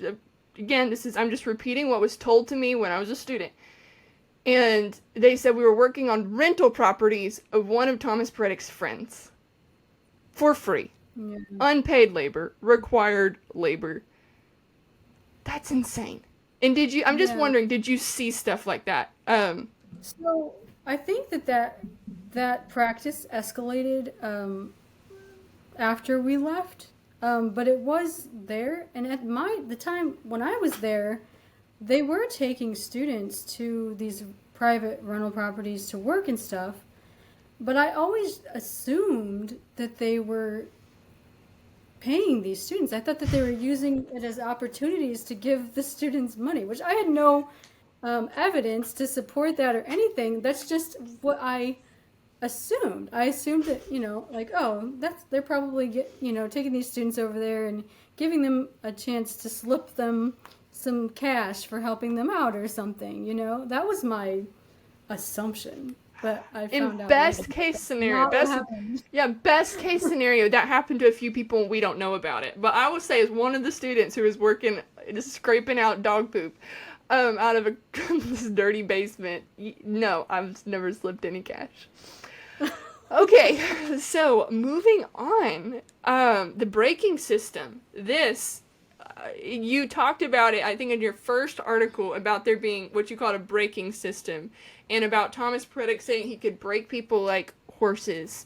Can you just tell our listeners a little bit, like, what in the world, what was meant by that? Oh, goodness. Okay, so I think he got the horse analogy from James Burgess, which James Burgess is a great guy, but he trained horses, and I think that's where he got it. And he just kind of latched onto this horse thing. But I think it was presented that when you're training a horse, the way you break them is that you put pressure on the point of resistance until they break, till they submit. And then, so he took that and he would reapply that to people. I'm just like, wow, we're a bunch of horses now. But yeah, that's what that is. But he would, he viewed any kind of resistance, and you see this in the Lessons in Loyalty notes. Any type of resistance, even the smallest degree, was considered something that had to be broken. It had to be, you had to put pressure on that. Don't let them resist. Push back until they break or submit or whatever, So yeah. We have an email that he wrote to you, that you found. It looks like it's from November 11th, 2008. This is from Thomas Peretic's email address to yours. And the subject's a leadership meeting. Before I quote this email, do you want to just give any context about what he's replying to? Sure. So he had put me over the yearbook staff, and I was young, and I was trying to lead these people without any leadership skills. And his answer to that was just go in and canvass everybody so that so they had to do the work, forget inspiring them, just canvass them and make them do this, force them to do this. And so I went and I did that. I canvassed them, and And you were know, these students or faculty or both? they were students, and the students, honestly, they were so gracious. I don't remember them, and if any of them are watching this and they remember this, I'm so sorry. I love you. Forgive me, please. But um, yeah, they were very gracious. But I was telling him, Thomas Peretic, the about the scenario, about the situation. Okay. And so he wanted you to campus them all. I'm assuming you actually did campus them all. And then Yes. he emails you back. And he says, there's so many, I'm just going to say in advance, there's so many caps here. And I see there are like 9 exclamation points in a row, just at the end of one sentence, 9 exclamation points. I like So that just conversation. imagine all this. And then there's this one line that's giant, print, bold, and in red. And I'll tell you which one it is when we get to it. But Thomas Peretic writes, "This is probably the best email you ever sent. Yelling, screaming, dancing, shouting, jumping, etc. This is leadership at its finest. Make it contagious. What helped you the most? I need to inject other faculty members with it. Keep working with them." And then this is the part, big, giant, red, bold. "Speaking of the people you campused, they will fall apart in a day or two, and you will have to put them back together. You are doing great! Remember to compliment them for all the hard work you forced them to do. Looking forward to coming back. Thomas Peretic." Yeah. And that's the whole, like, they will fall apart in a day or two and you will put them back together. This is the embodiment of what he would do. Like, he would create these situations where he would, like, force you just to, under pressure or whatever, to just fall apart. And you're realizing now, like, no, he was literally creating these scenarios, and then he was becoming the hero that puts you back together in the end. And that was so disorienting, because on one hand, this abuse, this, like, spiritual abuse is coming down. Okay, it's very, like, painful. It's whatever. And then all of a sudden he's like complimenting you and flattering you, and so whatever he just did before that was so confusing and hard and hurtful, all of a sudden it's like, oh, approval. Like, I need your approval. Like, I can't exist in this setting without your approval, so I'm going to forget all of that and just be so grateful that right now I have your approval. It got to where I almost, like, when I wasn't sure, I almost, like, wanted him to rebuke me, because the end of the rebuke always came with this building up. It was like, because by the end of a rebuke, you walked away with more assurance that you had his, approval, or, yeah. It was like, yeah. Insane. This is textbook abuser patterns. Like, oh my goodness. I can't even. And so you talked about part of your story of being broken down and reshaped is that he would call you something, and told you that you were this thing, so much so that you wrote a book about it. Like, Oh, tell me, yeah. what on earth was that? Oh, my word. This whole thing. Somewhere along the lines, he started saying that I was a brat, and that he was, like, reshaping this brat behavior out of me. When I look back on the scenarios that he was talking about, the stuff that he was actually calling brat behavior, it's actually very healthy, like, reasonable things. Just by way of an example, so when I first started working there, the first couple of days, he had me going around campus with him, as I think he was inspecting the campus. I wasn't, like, expected to, like, do anything. I was just expected to, like, be with him. And I was just following him around, waiting for my orders, like, what am I supposed to be doing? So he took me around campus, different places on campus, and quickly became apparent that I was not allowed to do anything without his permission. I wasn't allowed to leave his sight, and I wasn't allowed to do anything without his permission. Get a drink, go to the bathroom, nothing without getting his permission first. When I started try, it's even when you're walking past the water fountain, I was rebuked for trying to get a drink from the water fountain because I didn't ask. And then same thing, using the bathroom, I didn't ask. And so this to me was very very troubling. And I was just and I asked him, I was like, why are you trying to control me? And his response was I'm not trying to control you. You're being a brat.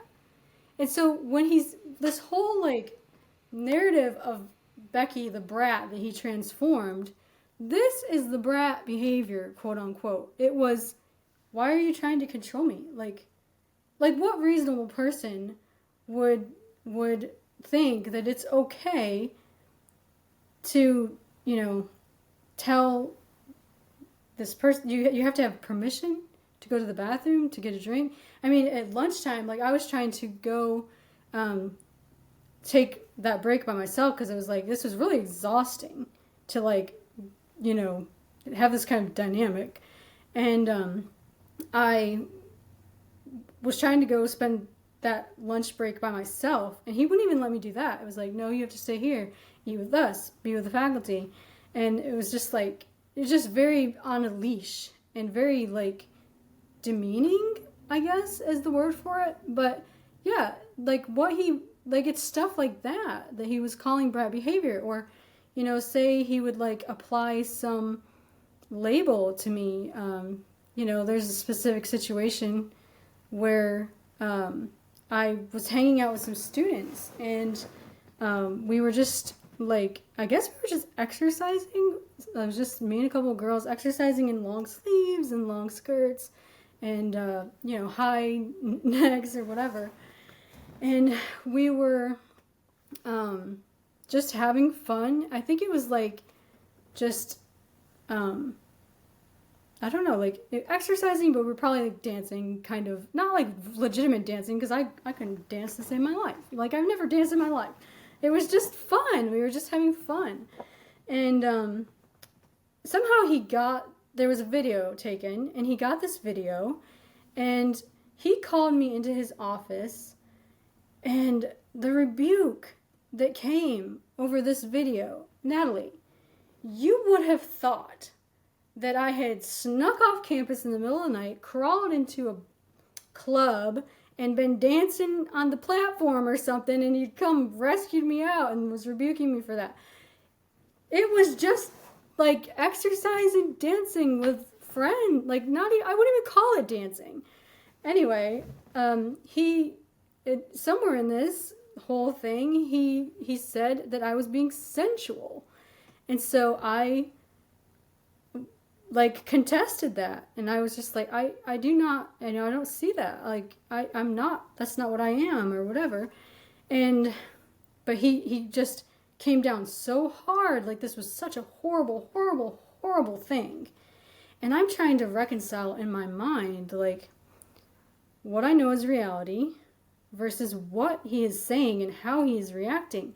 And the two just do not go together. And so I was trying, I'm thinking, if I talk to him, he will be reasonable and see that is definitely not what's going on here.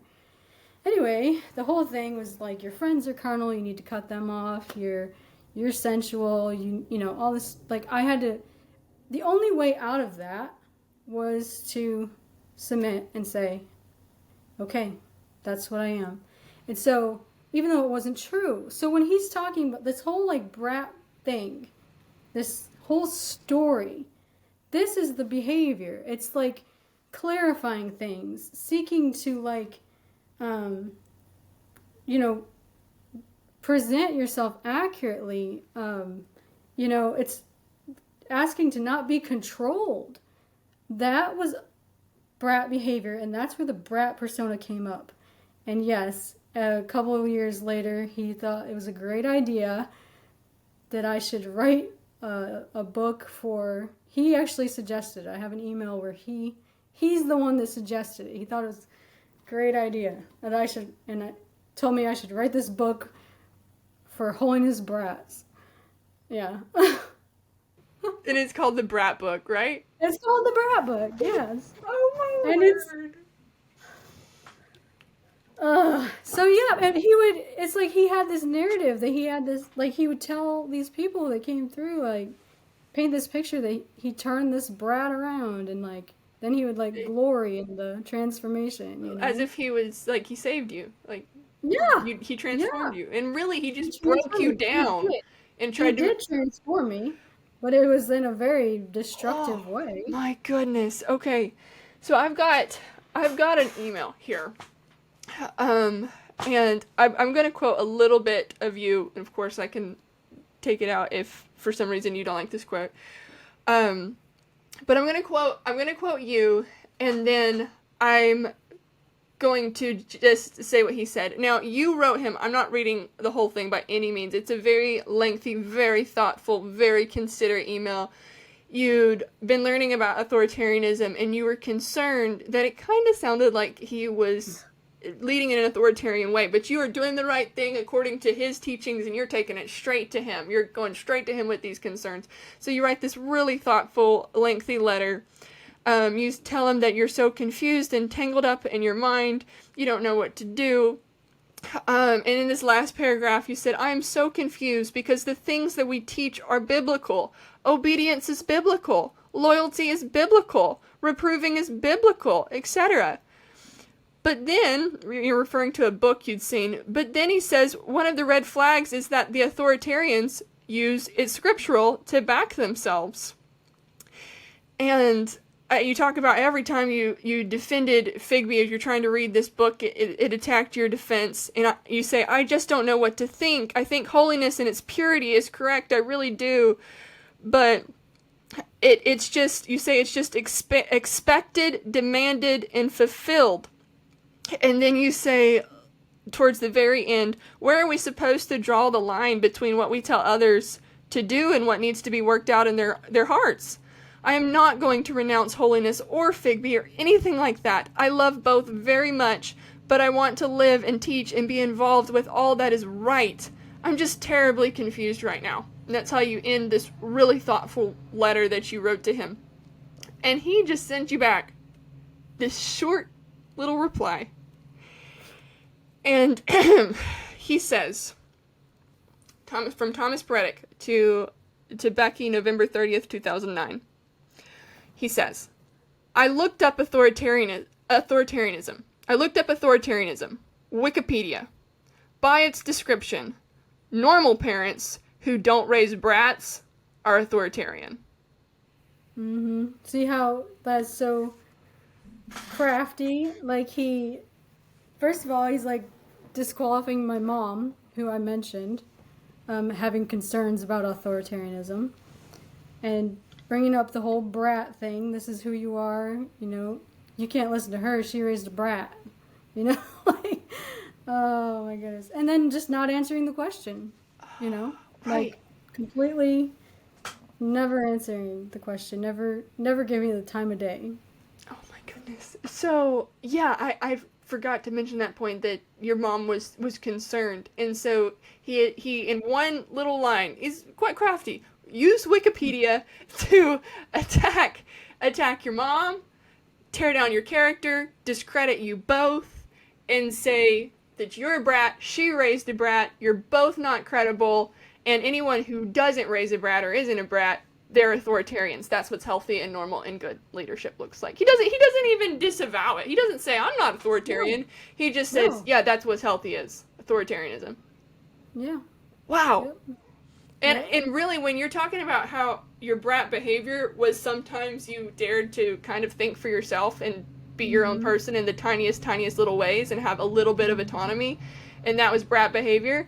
If that's what brat means, then yeah, I can understand his logic that it takes authoritarianism to raise people who aren't brats. Because just put those definitions in there. It takes authoritarianism to raise people who who will blindly submit and Exactly. follow without question. Mm-hmm. Like, yeah. And he just, yeah. Oh my goodness. Okay, one more email. We're into the concerns that you had prior to you leaving. And okay, so we have the gist of it is that you'd gone home for break. Something came up where you heard a story about something that Thomas Peretic did. It was a first-hand account, if I remember correctly, and it was concerning. It was real concerning behavior on Peretic's part, if it was true.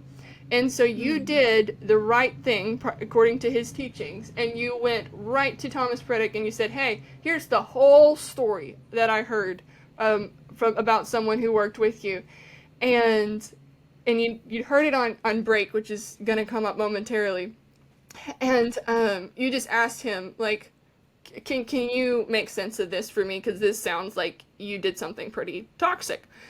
And that's my summary. Correct me if I'm wrong. But he writes you back, and this time he does actually write a lengthy reply. But the end of his email back to you is something else. Here it is. Okay, I'm just gonna read this, and then I'll get your commentary. You shared this concern. He writes you back, and he says, "In all honesty, I think you need to be careful. See this for what it is. How many times in the past, especially this time of year, has the devil risen up in your family with this same type of a storm? This storm is not an attack against me. It's a clever ploy of Satan to attack your faith and shake you once again. I know you are strong enough to withstand the storm. I just feel it necessary to remind you that many times, especially during Thanksgiving and Christmas, the enemy, capitalized, has worked against you in the same manner. I know this sounds weird, but there are times of the year when it seems we become more vulnerable. It seems the holidays are like that for all, and especially you. Again, this is an attack against you more than against me. It is designed to shake your faith. I believe in you. Pick up the shield of faith and quench the fiery darts. They're aimed at you. Clever little devils always make you think the attack is against someone else. While trying to defend someone else, we are being worn down. Pick up the sword. Quote him verses about his hypocrisy. God has done so much in you. He now is allowing you the opportunity to see the underhanded ways of the enemy. I feel like I'm writing screw tape letters. Fight back. Go on the offensive. Most of all, recognize that this is designed to steal away your joy. Guard that with all your might. Rejoice in the Lord. Sing praises. I know you are stronger than ever, but it is critical to bury your heart in the fountains of joy. Sounds pretty charismatic, huh? Seriously, this stuff will drive you to depression. That's what it's designed to do. All caps with exclamation points. Rejoice! Rejoice! Rejoice! God bless you. P.S. Let me know when you've taken some time to rejoice. What in the world? I'm just gonna shut my mouth and let you respond. Oh, so like, okay, so that whole thing, it's like God is using these people to attack you. And so, like, the clear conclusion is steer away from these people. And, like, the whole Thanksgiving and Christmas, Natalie, I quit going home for holidays because of that. Like, I stopped going home for Thanksgiving. I stopped going home for Christmas because he played this whole, like, you know, God's or the devil's attacking you, and these people are just, you know, he's using them to attack you, and like I ended up like cutting, basically like severing a lot of like relationships that were healthy, like family relationships and friends and stuff, because it was like painted like, you know, bit by bit over time. You know, that person, it can't, you know, you can't, you know, the devil's attacking you through them, and the devil's attacking you through them, and those are carnal, and so you get isolated until the only feedback left is him. You have no other feedback but his. And it's very dangerous. I mean, it's very, very dangerous. Yeah, this is like classic cult leader behavior and abuser behavior in other types of abuse situations, domestic violence, and so many others, as well as religious abuse. The abuser isolates the victim and they cut them off from everybody else, from every safe relationship. They try to make them, the abuser tries to make himself the only authority in the victim survivor's life, and just cut them off from their family and from every outside influence, from everyone who would say, hey, I'm worried about you, hey, I'm concerned, hey, what he's doing isn't right. The abuser will cut you off from every one of those relationships.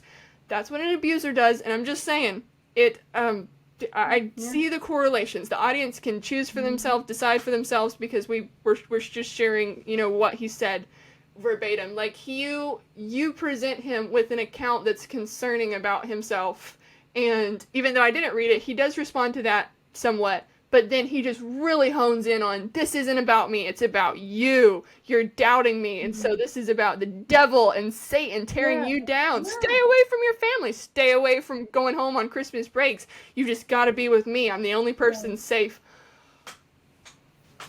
Yeah. It's exhausting. Yeah. Wow. Yeah. Okay.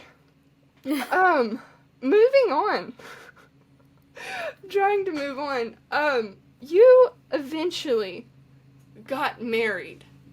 Do you have anything to say about that? Did that make the situation better?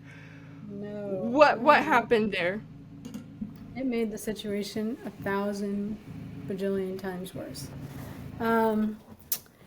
So when Mark and I got married, I mean, it started off like I was just so excited to, the whole prospect of being in the ministry together with my husband, and just had all these like beautiful notions of like, him being called to preach, and, just being in the ministry together, being a team, working together. And that was the intent. And even, I had a good relationship with Thomas Peretic all along, but it was like this, you had to, live up to a certain standard to maintain that, for sure, which was a very, very difficult to live up to standard. But I mean, at that point, I saw him as like a father figure, like, I don't know. Oh, anyway. I even wrote like this really nice letter to him on my wedding day, like, thanking him for the investment that he poured into my life and all this stuff. So it seems, it's very strange to me how like quickly things derailed like after we got married. It was like everything was fine, honky-dory, and then all of a sudden we get married, and he starts like rebuking us for like these little minuscule things. Like, we were told we couldn't hold hands on campus because that would make students stumble. I mean, we're married. Like, how does that make somebody stumble? What? I'm so sorry to derail you, but when you say that, I just have to point out for people that this is the same president who, in front of the entire sanctuary, and I believe he did this multiple times, full of students, he was talking about marriage is wonderful, come here, and he had his wife come up, and he kissed her on the lips. If I'm recalling this right, like, surely my memory is not failing, but, and I don't think there's anything wrong with that, little different, but it's okay to show public affection, but the fact that that's what I witnessed him doing, and then you're telling me you're not allowed to hold hands with your husband because it could cause a student to stumble? Yeah, I mean, it was stuff that didn't make sense. He started like, it was like he started inventing, it was like he's just inventing things to cause problems. And it was, I don't know. I mean, there was a lot of like, it was all of a sudden like they started coming down on us really hard. I mean, it started right when we got back from our honeymoon, because we had asked for time off, 2 weeks off, one of the weeks was for our honeymoon, and the other week was to set up the house, because Mark had got all his stuff from the dorm, all of his stuff from the dorm room. He needed to like transfer it to our house, and we were going to set up. They were going to spend a week like setting the house up. But when we got back, that was just like stripped away. We didn't go to work the next morning, assuming that this was our vacation still. We got a phone call. We were rebuked, and we had to come in. Anyway, we thought that they would just kind of be cleared up. It was a misunderstanding. As soon as we tell him, like, oh no, we still are on vacation, that he would understand. And his response was like, that's not how this works. And it was just like, what? So it was like we just had to kind of relinquish the rest of our vacation, because to even push back a little bit, like, hey, no, we have this vacation time. That was something that was unacceptable. No, that's not how this works. I say you have to be here, you're here. So it started with stuff like that. And then, it was just, like I said, like inventing things, like stuff that applied to us but didn't apply to other people. Just very, like, being treated really badly. And then by 3 weeks into our marriage, he calls me into his office, and I think Mark was already in there. He must have been rebuking him ahead of me. I don't know. But he calls me and he tells me to sit down. And, this whole scenario, like, he tells me, essentially, that, this might be the exact words, like, that I was destroying my marriage by leaning emotionally on my husband. It was like, Natalie, I can't even describe to you, like, the confusion. I'm sitting there, like, nothing makes sense. Like, nothing about that sentence makes sense. But I'm like the way he said it was with such anger and rage. And, and I was like, what? And then at some point in this meeting, he's like, slams his hand on the desk, and he's like, why can't I correct you anymore? And I'm just like, what? You've not told us what we're done? Like, because they had been coming down on us over and over and over, and we kept asking, like, inquiring, like, what have we done? Like, nobody would tell us. He would not tell us what we'd done. They just were treating us, like, really horribly. And so he does this. Why can't I correct you anymore? Slams his hand down on the desk. And I'm just like, correct what? Tell me. Please tell me. He tells me he's been calling, like, pastors around the country, and, because he doesn't know what to do about our behavior. And I'm like, what behavior? I'm just, like, so confused. And then he, like, looks me in the eye. Like, he points at me. He's, like, staring at me with, like, his livid eyes. And he says, like, so angrily, he's like, I'm telling you, if you don't quit leaning on your husband emotionally, you will destroy your marriage. It was, like, intense. And I just sat there, like, paralyzed, like, and I look at Mark, and he's like, don't you look at him, you look at me. And I'm just like, I'm just, like, dumbfounded, Natalie. And, like, that rebuke lived in my head for years. Like, I genuinely, because the only way out of that was to accept his rebuke. I think somewhere toward the end of my faculty years, I'm not sure what year it was, but I have a quote. We had to submit quotes to the yearbook. My quote says something to the effect of, the moment you reject a rebuke, you are too defective for God to use. Like, this was him coming out of me on paper. I'm regurgitating it, trying to help these poor students. Like, I'm telling you how to make your life a whole lot easier here. Don't reject a rebuke. Just accept it. Accept it, okay?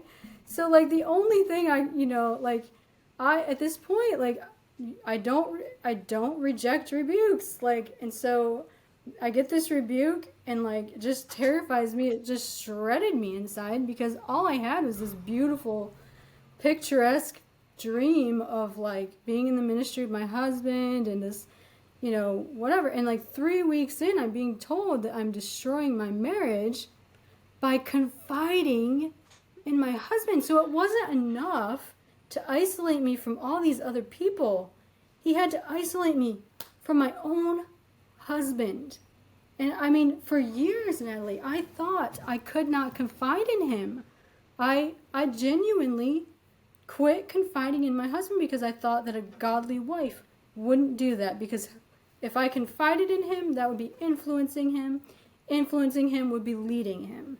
And if you have been in a submission system of loyalty, authoritarian submission system for years, for somebody to say the wife is leading, or you're trying to lead or influence in any way, like that feels so terrifying. It's a bit like being dangled over the flames of hell. Like, Yeah. I mean, it's terrifying. The last thing in the world you want is to be leading, influencing. And so I stopped confiding in my husband. Oh. And like, it was years and years before I finally realized it is okay to communicate my concerns, my feelings, all that stuff to my husband. And since that has been like repaired, our marriage has just flourished so much. I mean, it's just so much healthier. Oh my goodness. Praise God. Yeah. And didn't he also tell Mark something about you during that whole time? Yeah, so he would take us apart separately. Like he pulled me aside one day and he told me, it's like, look, we both know that Mark's not that great of a leader. I mean, I was just dumbfounded. I was like, why would you tell me and then expect me to agree, And the same day, he pulled Mark aside and told Mark, there's things about your wife that you don't know, and like, just an implication that there's some big, dark, scary skeleton in the closet or something. It's like, there are no skeletons. Like, I mean, my life is an open book, like, but I mean, it's just, but he would do that. Like it was like he was actively trying to separate us. And looking back in hindsight, I realized it's like he had been able to control me for all those years. And then we get to this point where I know I have a husband, and biblically, he is the one that I must submit to and answer to or whatever. And, at this point, it's like, okay, all these years, like, all I had to do was focus on Thomas Peretic, pleasing him, making him happy. That's all I had to do. Well, now I could shift that. All I have to do is please my husband, submit to my husband, whatever. And so at this point, it was like, Thomas Peretic is not like the object of all loyalty and devotion. And so it's like he had to like sever this whole like idea of us prioritizing each other over him, or of that. It's like it was like our marriage relationship was like a threat to his authority and influence over us. So I mean, we would have, if he would have just like treated us with respect and stuff, like we probably would have stayed there indefinitely. But it was just like, I mean, he had to break that, and it was too dangerous. So wow, it's crazy. Yeah, so the last story I'm gonna ask you to tell is how did it come about that you finally left? What had to happen? Because you sound so loyal, so submissive, and everyone. By the way, I just want to let our listeners know at this point, our paths crossed. By the time you came back, so you left. You mentioned that earlier, just briefly, that you left, and then you came back to the school after being gone for a year or something. You can comment on that if you'd like. So you come back to the school, and this is where it's my junior year now. And I'm there, you're there, and so I saw you, I knew that you were a very loyal, very sweet, very meek-spirited faculty member, and everyone else who worked with you says that. Everyone that I've talked to and heard from and who's commented publicly, they all say, yeah, she's 100% what she's explaining. Loyal, submissive, just trying to please Thomas Peretic, just like you were trained to do. from the age of 16. And so I feel like it must take something drastic for you to finally leave for good. Could you tell us Oh, that yeah. story? Yeah, so my husband had graduated, and we did leave at the end of that year, temporarily. Um, there was a lot to that. Like I said, like he had made that year very, very miserable, um, with like trying to divide us and all this stuff, and very stressful. I actually had a miscarriage that year, and like I suspected that it could have been stress, and so we just thought, Mark was graduating. This is a good opportunity, and it seemed healthy to me too. That like Thomas Peretic always had this thing about saying like when you got married, the wife is supposed to come to the man's world, and not the man come into the wife's world. But in this situation, Figby had been my world, and so this situation would have been like Mark coming into my world, and so. In a way, it was kind of like, well, if when Mark graduates, if we leave campus, it will give him the opportunity to establish his own world or whatever, whatever that means. Now it's just kind of silly to think about it. And so tell me the story of you finally left for good, and this is the year that I'm there as well. What happened that it took, what did it take for you to leave for good? All right, so like I had planned, I had hoped that when I got married, we would stay at Free Gospel Bible Institute and work indefinitely. That had been my dream for years. That once I get married, that would be where we devoted our time and ministry or whatever. And but that the first year we were married, it was just he created so much pressure and so much situations. I had a miscarriage, a lot of stress, and then when we came the final year that we left, we had left temporarily, and then we came back 8 months later, and again just devoted, committed to like really pouring our heart and soul into this place. But I got sick. I found out I was expecting, and then I started having this really bad pain in my head, and it just continued getting worse and worse. And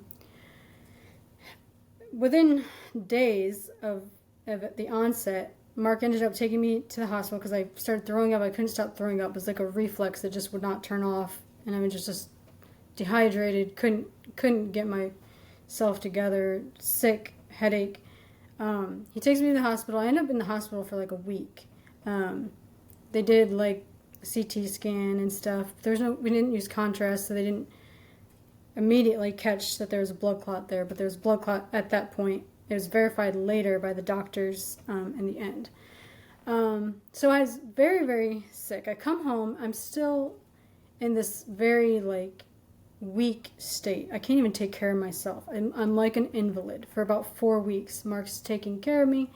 I couldn't even lift my hand to my mouth to like eat something. I mean, it was that weak. I couldn't turn myself in the bed. Like I was so weak, so much pain in my head, pressure. Like, I mean, it felt like if I had had a power drill, it would have seemed to me if I, drilled a hole, it would have felt good to like, it was that much pain and pressure in my head.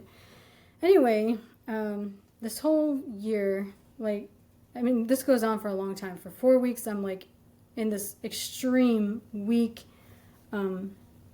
state, and very terrible pain in my head, and throwing up all the time, convulsions, like seizures, like all kinds of scary stuff is happening.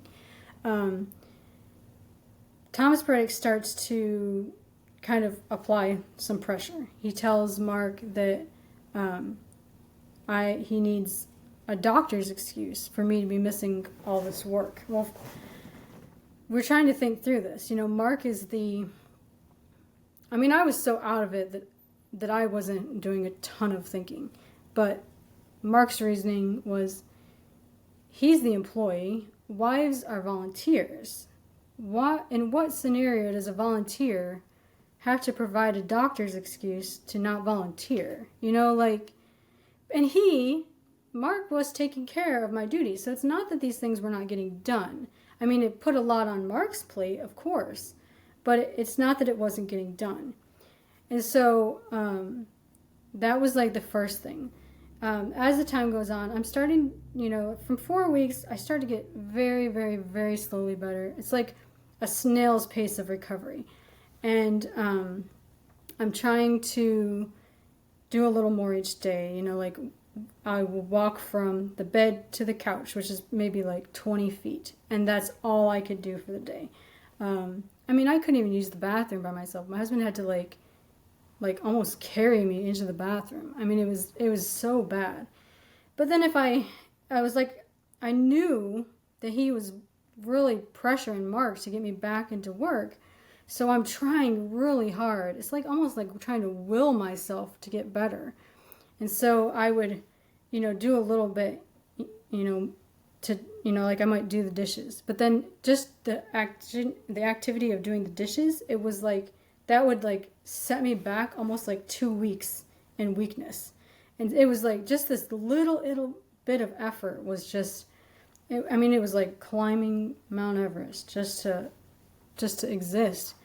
And he's still applying all this pressure. So the time's going on and this continues to go on. I'm very, very sick. Now, nobody knew at that point I had a blood clot in my brain. I knew something very, very serious was happening, but nobody knew that that's what it was. Now, he'd never checked for himself, like come to check on me, see how I was doing, anything like that. It was like he just minimized, like, oh, this person's been sick for like this many, weeks, like maybe something very serious is going on, maybe, no, it was like minimize it.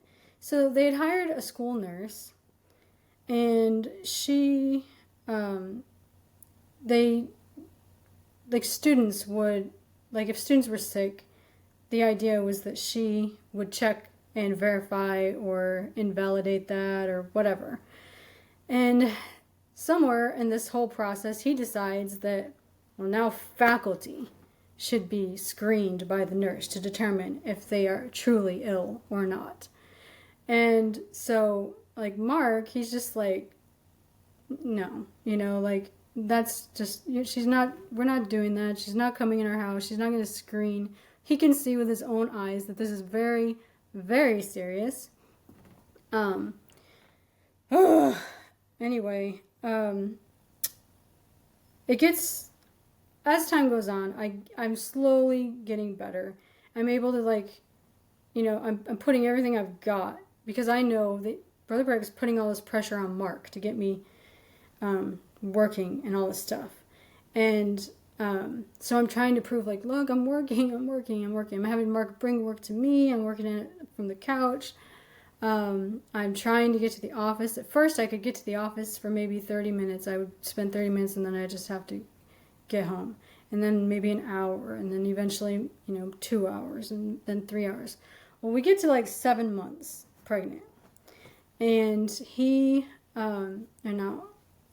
get to 7 months, and there's this period of time where I'm not feeling Zane moving at all. It's been a couple days. I'm starting to get concerned.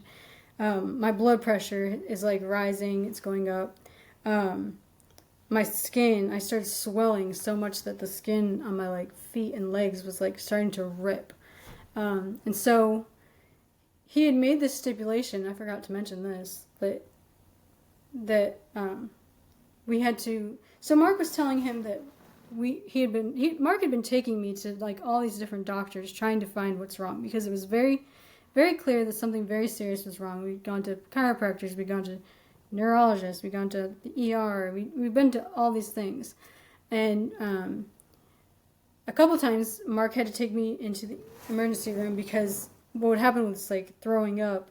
It's like I said, it would be a like this reflex that could not be turned off, and you just could not stop throwing off. So the doctors told us to come in and just get IV fluids, rehydrated, get reset, and that would, and that worked sometimes. You just able to break the cycle. And so he had taken me to the ER a couple times for this, like, throwing up, dehydration stuff. Somewhere in there, Thomas Peretic tells him that he cannot take me to the hospital without being seen or screened by the nurse. Okay, this should just be like red flag city, Like, what adult has to ask permission from any other adult, let alone a coworker, to go see a doctor? I mean, it's just so ludicrous. But at this point, I've been under these teachings my whole life. You don't question, you just do it. And I was so desperate to get out from under, like, Mark was getting all the brunt of this pressure. He was trying to break Mark. And so I'm just doing whatever I can to end this, get this pressure off Mark. Quit trying, quit coming down on us. Please, we're loyal, we're dedicated. Look, we'll do everything you say, And so I was bound and determined to follow this new stipulation, even though it made no sense whatsoever. So we went and we saw her that day when stuff started kind of like spiraling. And I do not, if she's watching this, I do not blame her, because I understand the dynamics. I get it. Like, and anyway, she said that it was nothing, maybe just a little, I don't know, heartburn or something. It wasn't heartburn, it was chest pains, and it was, my baby's not moving, and I'm swelling, and I have this really high blood pressure and all this stuff. And so, I mean, I suspect that she was instructed to do that, to be dismissive. I don't know that. I know the dynamics of the school and how that stuff works. So I can only guess. I do not blame her. I will reiterate that. I do not blame her. So I was like, okay, she said we can't go, or we shouldn't go in. We're not going to go in. Mark's like, stuff starts spiraling really, really fast. I start having really, really severe chest pains. And it turns out like pieces of the blood clot were hitting my heart. They're breaking off and hitting my heart. And Mark's like, I'm taking you in anyway. So he takes me in, and I'm just like, no, please don't. We're going to miss church, and then we're going to get in trouble for missing church, and, all this stuff. So he takes me into the hospital. Sure enough, like, the baby is not moving. He fails, like, the biophysical profile. There's like 3 out of 4 things that they test, and like he failed 3 of them. And then the 4th was like heartbeat, and it was like rapidly dropping. And so they're trying to treat like the chest pain and stuff. My blood pressure was like 210 over something crazy. And then they're getting ready to put me in an ambulance to get me to a better NICU, because that one was not a level 4 NICU. And while we're waiting for this ambulance to be ready, Thomas Peretic calls Mark and just starts chewing him out. I can hear him over the phone, like chewing him out for missing church. And then Mark's trying to tell him, we're at the hospital, my wife's at the hospital. I didn't hear anything about anybody needing to go to the hospital. Just like crazy stuff, and I'm just like sobbing, because in a few moments, like, there's this very real possibility that I could be delivering a stillborn baby. And I'm just devastated, and I'm just praying that, like, all of this, that my baby's born alive, and I hear this off to the side, and Mark kind of took it off so I wouldn't have to hear it, and I'm just, like, sobbing, like, like you have this rebuke on top of it. And they take me to the hospital, and they end up pretty soon, like, within minutes almost of arriving at that hospital, they delivered Zane. And the whole situation, even then, it was like, I mean, stuff is really confusing because it's like you'll have these moments where like they seem like they're being caring and compassionate, but then like they flip right around and they're like being cruel and you know, just, and they go back and forth, and so you're constantly like caught up in this like, oh, okay, maybe we're good now, or no, we're not good. And I mean, it's like 1 second he's rebuking my husband on the phone, and the next he's waiting in the waiting room because he cares so much, you know. And then like then the next thing, you know, I'm in the ICU. Zane's in the NICU for 5 weeks, and I was in the ICU for about 3.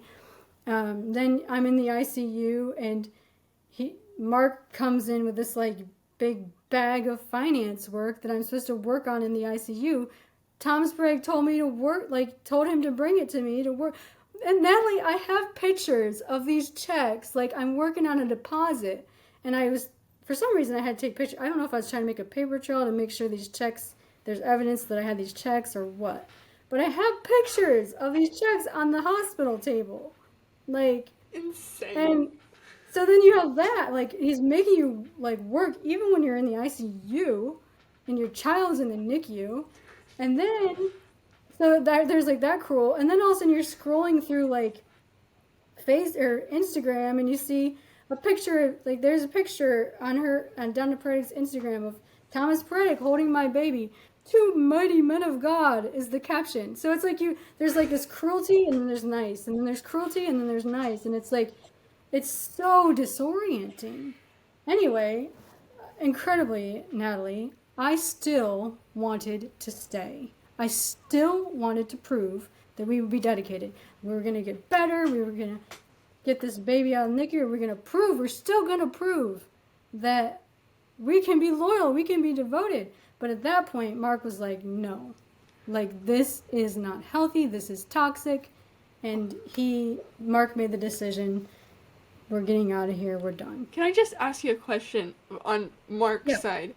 How much, so you're in the ICU, Zane's in the NICU, both of you really need someone. I can't imagine being without someone in that critical of a state in a hospital. Anytime something like that happens in my family, like the spouse is with them almost 24/7. So how much, I'm just curious how much Mark was able to be with you and Zane in that extremely traumatic, difficult time. No, not very much. So the hospital was an hour away. So Brother Peretic had all these expectations. He would even, like, I remember him calling Mark and chewing him out because something wasn't done. Sometimes it was duties that weren't even his. Like, one of them was like Giant Eagle, which is like picking up the food or whatever. And it was like, it wasn't even his day. Like, it wasn't even his responsibility. But it wasn't done, and it's like he was just looking for stuff to make him be there.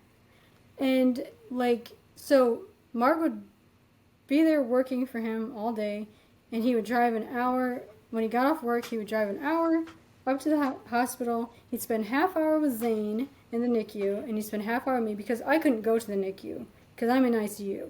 Like, couple rare occasions they let me go down. But otherwise, I couldn't go down. So Mark was my only person that could take care of my son, you know. But he could only spend half hour with Zane, and he would spend half hour with me. I was pumping milk, and so Mark would like deliver the milk, and that was that was really the extent of it. Like, half hour with Zane, half hour with me.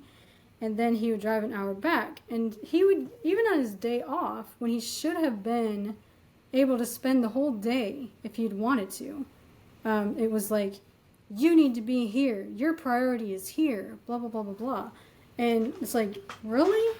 Like, his priority is you and your little kingdom? Like, no. I mean, but like, I had been framed under that, you know, I don't know, that whole thing for so long that, like, I just accepted it. Like I said, I was still willing. I was still willing at that point to continue working for him. But bravo for Mark. He decided take the bull by the horns and we're out of here. Praise God for Mark. He had to go to the bank and ask for a loan He was able to secure like a job offer in another state, but there was no way we had money to get a house, put a deposit down, like not like an apartment, I guess is what we really had. No money to make the trip, to move, all that stuff. So he had to go to the bank and get a loan to do all of that, to get on our feet. That's how we were able to leave. Otherwise, it would have been like pack everything in our Camry and get rid of everything else again, and then be homeless, drive around, and find like a hotel somewhere and borrow money from some. I mean, it would have been like really like couch surfing or something if we had not got that loan. But yeah. Wow. And so how old was Zane when you left? Because I can't imagine traveling with a baby, and then he was a preemie who just got out of the NICU, and you've just had this massive issue. C-section. Yeah. Zane, he got out of the NICU 5 weeks, at 5 weeks old, so he was there long enough to go to one church service, I believe, and then we were loading up the U-Haul and out. So he was just weeks old, at the very most 6 weeks, but I don't even think that. We had to leave behind like the insurance that we had, because at that point there was like government health insurance. There's like the Obamacare stuff had come through, so we did have something at that point. And then leaving behind all the doctors, I had an active blood clot in my brain and a handful of blood thinners and a newborn preemie baby, and hit the road in a U-Haul. Super tired. It was very, very hard because at one point we both had to drive. Mark had to drive the U-Haul, I had to drive the car, and I was so exhausted because I'm up all night trying to take care of the baby and all that stuff, not getting much sleep, almost like hallucinating. I mean, it was so bad. And then like I have all these health problems. I'm still not recovered, but I'm having to drive, and I'm just like so tired, and my eyes are crossing because I'm tired. And and what state were you headed to? Bad. But we went to I'm just thinking about how long that drive was. Mm-hmm. Wow. Yeah. Oh yeah. Across the country. Wow. Yeah. And that's how you got out. Yeah. It took. Oh my goodness. Okay. Yep. So, wow, thank you for sharing your full story. And as we end this interview, I just have a couple questions for just how did that impact your understanding of the gospel? What was the gospel to you when you were faculty and student at Free Gospel Bible Institute? To be honest, the gospel was loyalty to Thomas Peretic. I mean, it was shaped, instilled that to please God, that was your sole purpose, was to please the man of God, and by doing so you pleased God. That was everything to me. That is what I considered being a good Christian, the gospel. Wow. Yeah. And how did you view God? What was your view? What was God like in your perception? Oh my goodness. Angry and going to wipe you off the face of the earth for the tiniest mistake you make. It's really interesting because we actually went to Lloyd Shoecraft's church after that, and Lloyd Shoecraft had taught on the attributes of God, and like I'd spent all those years at a Bible college, and this was the first I'd ever heard God's attributes presented. Mm-hmm. They were actually biblical. They were presented biblically.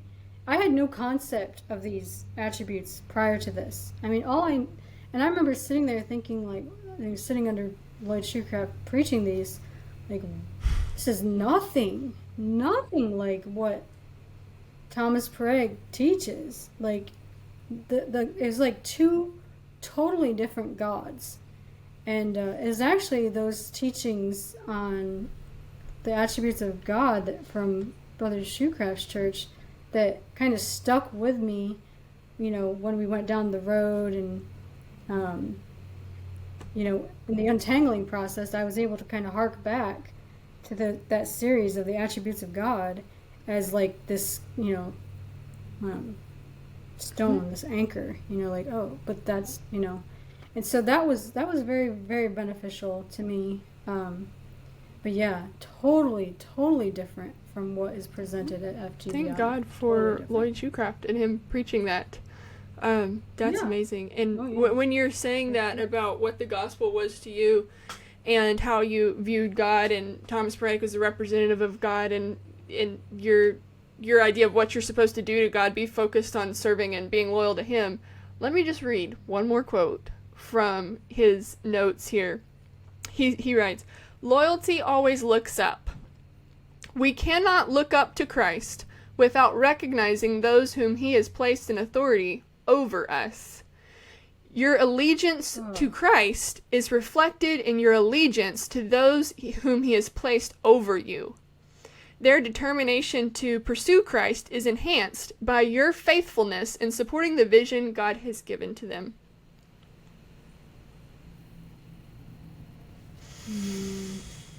That's just horrible. Like, he literally replaces Christ with himself. Yeah, and the oh, my word. Okay, when you say that, here's one more quote. He's talking about how to be a good second-level leader. And he says, "Always remind the congregation that you are not the head pastor. Learn to deflect praise. John the Baptist said, 'I am not the Christ, but I am sent before him.'" Oh my word. I mean, okay, Natalie, I genuinely thought I was crazy for thinking all these years, like, did he really present that? Like, why did I think that? I mean, it's right there. It's in writing. You're not. I'm not crazy. You are not. Listen to this one. How to be a good assistant. "Rejoice when your pastor is honored or promoted. John 3:30, he must increase, but I must decrease." That's supposed to be about Jesus. I mean, it really is. He's literally setting himself up as God. You're not crazy. Mm-mm. Oh, my word. I'm so sorry. I mean, the closure, oh man, the closure. Because it's like you get to the end of the road, the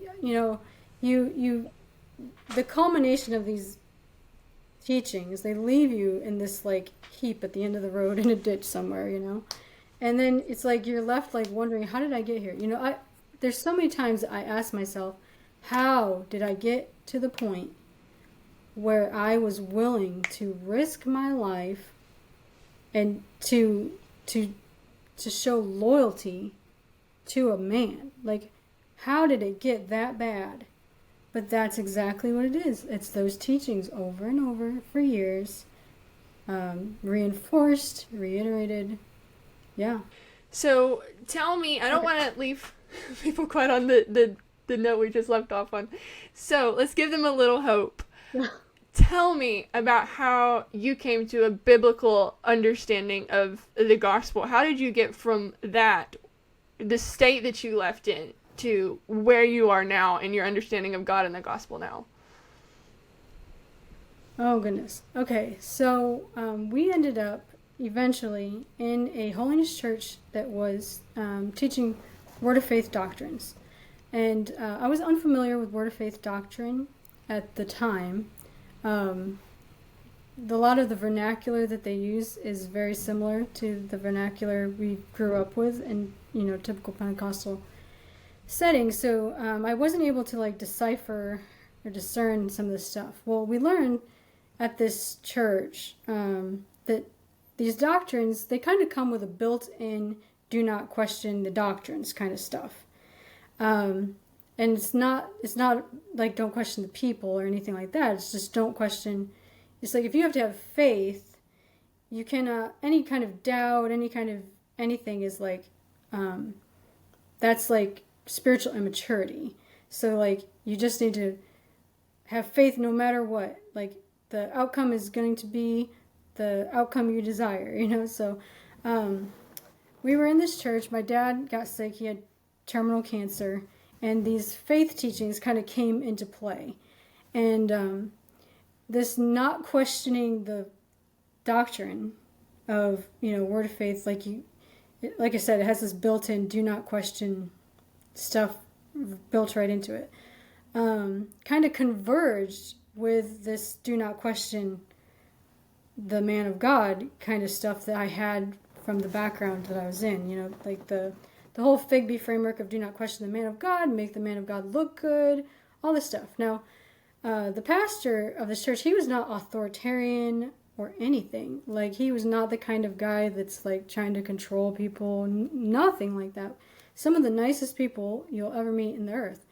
But, there was this doctrine, and these two doctrines converged. It's like, do not question these doctrines, do not question your pastor. And it was like during this season when my dad was ill and we're fighting this big faith battle, it was like very confusing, very disorienting. There's all these like red flags and all these like things that come up that are really like, ooh, that's really iffy, and oh, I don't know about that. But you can't question. You're just constantly shutting your mind off. Don't question.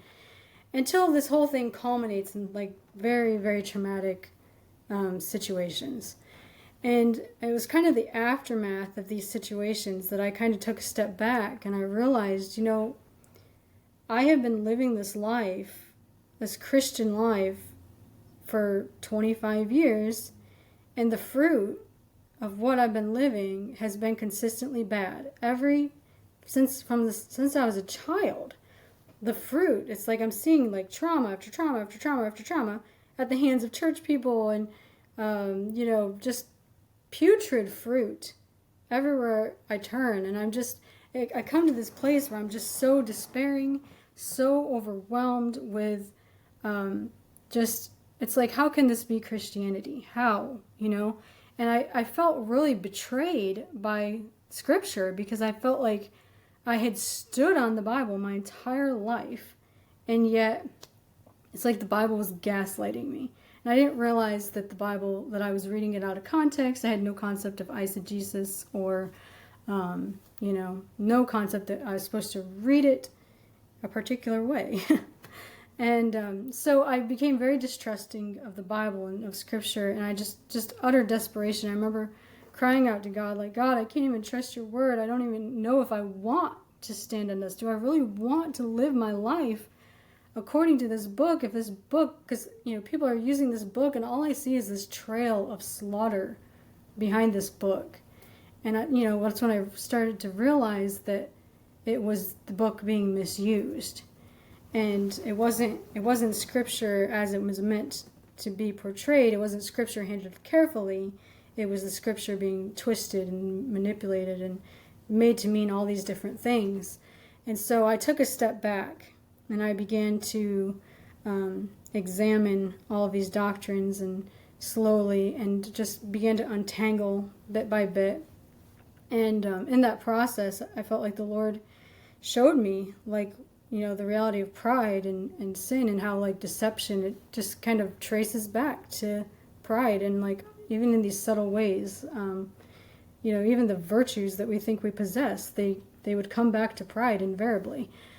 And I would try to purge this pride by myself, and I couldn't do it. I was just futile. I kept trying to get rid of this pride. God, help me overcome this pride. Help me over I'm seeing it everywhere. And I ultimately realized like I couldn't defeat this pride. And then I started reading Scripture, and I'm reading it in context, and I'm starting to understand that Christ is our righteousness. That the whole point is that we're relying on Him. We're trusting in Him. We're not trusting in ourselves. We're not trying to, power through and be this. You're not getting to heaven by being this like perfect gung-ho Christian. You're getting to heaven by trusting Christ. And so I began to do that, and I just kind of poured my heart and soul out. God, I just want to trust you. And yeah, so from there, from the point that I put my faith completely and wholly in Christ, Christ alone, not myself, it was like the Lord just began to really rapidly untangle all of these like other notions that were false. Yeah, I made a commitment to read the Bible through at least once and discipline myself not to read personal interpretations or anything. That alone helped me untangle a ton. But yeah, that's how I came to where I'm at now. Thank you for sharing that, because I know so many people can resonate with the brokenness, just the utter brokenness after they leave Free Gospel Bible Institute. And so many people leave the faith who leave that school. It just, yeah, my peers just so quickly, there were so many people who, if by God's grace they've come around now, and maybe some of them are Christians today, I hope and pray, but just really rapidly, not just seeing people leave Holiness, but people just leaving faith. Even some of them might have even believed it in their heads, but like one student I went to school with left broken and just had the mentality. She said, "Natalie, if I'm gonna wear jewelry, I might as well sleep around." And it was just this, I give up. I can't do it. Do it. Yeah, I mean, I see how people come to that, because it's like you come to a place where it's just like, like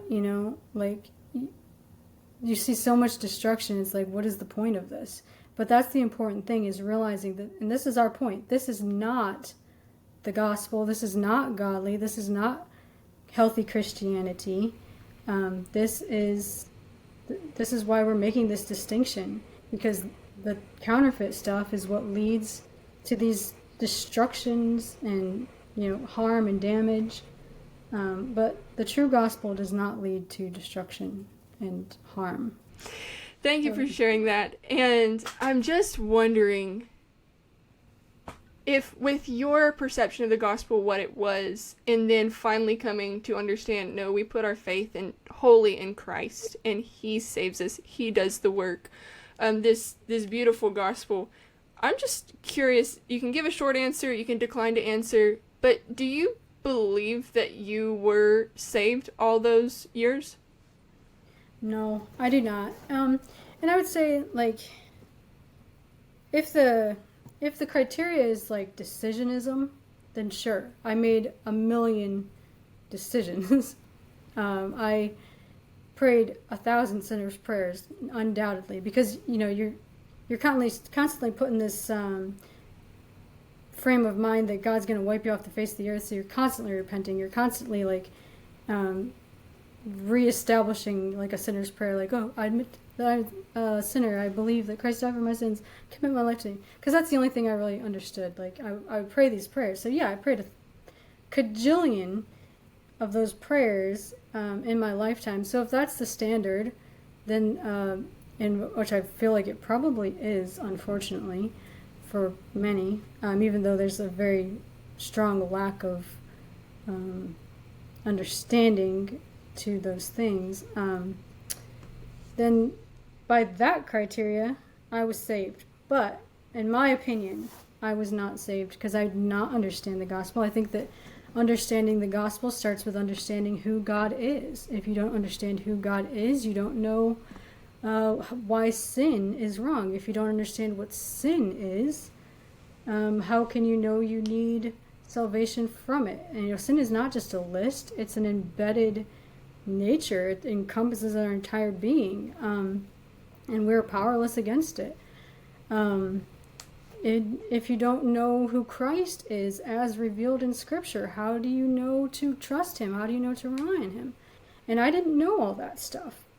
And so when I knew it, when I understood what sin was, and I saw the disparity between myself and God, and like that God's holiness, and I mean, that was probably, I talk about religious trauma, all these traumatic things in my life. Probably the most traumatic thing I've ever endured in my life was realizing how holy God was and how unholy I was. And how, I mean, when I understood that, it was like, there's no hope for me, but there's Christ. Mm-hmm. The Bible says there's Christ. It says in his word, and I'm just supposed to trust his word. I trust Christ. Christ is my righteousness. And I put my faith in Christ. Then, then you move forward and, it's just, I didn't understand that. I had no comprehension of that. But when I did, I put my faith in him, and I think that's salvation. Yeah, praise God. And so 1 Corinthians 15 comes to mind. It starts, "Moreover, brethren, I declare unto you the gospel, which I preached unto you, and which ye have received, and wherein ye stand, by which also ye are saved, if ye keep in memory what I preached unto you, unless ye have believed in vain. For I delivered unto you, first of all, that which I also received, how that Christ died for our sins, according to the Scriptures, and that he was buried, and that he rose again the third day, according to the Scriptures, and that he was seen of Cephas, then of the 12. After that, he was seen of above 500 brethren at once. And so the gospel, it's all about Jesus, our resurrected Lord, who we believe in, who triumphed over sin, who saves us from our sin. Our faith in him is accounted for righteousness. We're made holy in him through his holiness, and then he transforms us to his image, and we bear those fruits of the Spirit, the love, joy, peace, gentleness, and we live lives as believers. And then we hate sin and we turn away from sin. And I just want to emphasize that what you experienced in the way that you were treated and neglected and abused and taken control of, and people not showing you kindness or love, but instead cruelty and taking advantage of you and exploiting you, that is sin. That's sin. And a true believer repents of sin and turns away from it. Exactly. And so there's accountability. It's like I had this false identity. I mean, I truly believed this identity that I was a Christian and I was living this Christian life, and I had this resume of ministry and all this stuff, and that's how I saw myself. But it's like when I realized, before God, what I truly was, and that I need to trust him, it was like that whole thing. You would think that, I was just living a religious life, and now I'm saved, I'll just continue living like, it's like a continuation of the old religious life. No, there's such a stark contrast between the counterfeit and the genuine, that like there is no continuation. It is, this is wrong, this is sin, turn aside from it, reject it, and walk forward in Christ. And that's why, maybe some people are very confused by my story, because they remember, Becky Pruett, who was in the ministry and all this stuff. But it was like that whole identity when God, or when salvation came into that picture, when true salvation and when the true holiness of God came into that picture, it just incinerated that identity. Just gone. It's like wood, hay, and stubble, gone, consumed. And then I'm left there with Christ in Scripture, and that's what I have to walk forward on. And that's what I did. I started a brand new walk, and So when we publish this interview, you're going to be portrayed as someone who betrayed the mentor. You're the disloyal. You're the person, who says, it's in his notes, like, they're gonna say that they're representing a lot of people, and so so we already know how you're gonna be portrayed as, bitter and disgruntled, and you're just living this miserable life out in sin and immorality. But I'm just wondering, your perception, has your quality of life improved once you broke free and disentangled and found the gospel? Yes. Oh my goodness, yes. I mean, so much healthier. There's all these like frameworks that we were able to cast off, like the not being able to confide in my husband, like that was a big one. Like, it's okay to confide in my husband. Like, so, we have this really healthy, thriving friendship, relationship, and so beautiful, happy marriage. Very, we go to a great church with exegetical preaching. They preach verse by verse, and that has been such an oasis for us. So much disentangled just by listening to scripture presented faithfully and in context. But yeah, we have a wonderful life, and it's very much healthier. So much, there's nothing wrong with autonomy. There's nothing wrong with being who you are. For years, I had to treat being an introvert like a spiritual problem, because that's how it was presented to me and treated like I had to overcome this.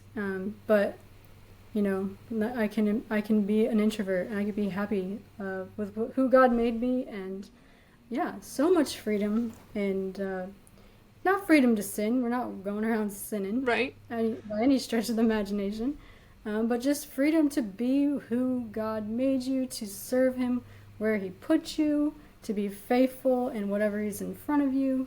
Yeah. Praise God. Much healthier. What would you say to the person who resonates with the brokenness aspect of your story, and they've left, and that was their perception of the gospel too, is that, the way to please God, earn God's approval, and get to heaven was being super loyal to Thomas Peretic, and that just crashed and burned that whole framework, and they feel broken. They've not found the true gospel. What would you say to someone trying to process that? I would say first, you're not alone, and you're not crazy.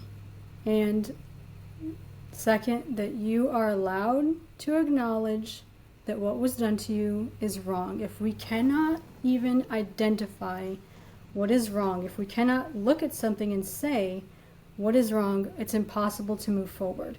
If we, Scripture tells us we're supposed to defend the weak, protect people from harm, speak for the oppressed.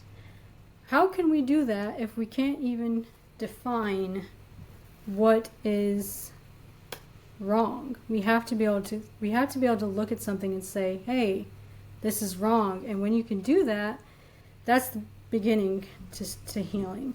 But I would also say, just know that if that's your experience, that is not Christianity. It is not the gospel. What you received was the most distorted, sick, twisted, perverted version of the gospel, if you can even call it gospel at all.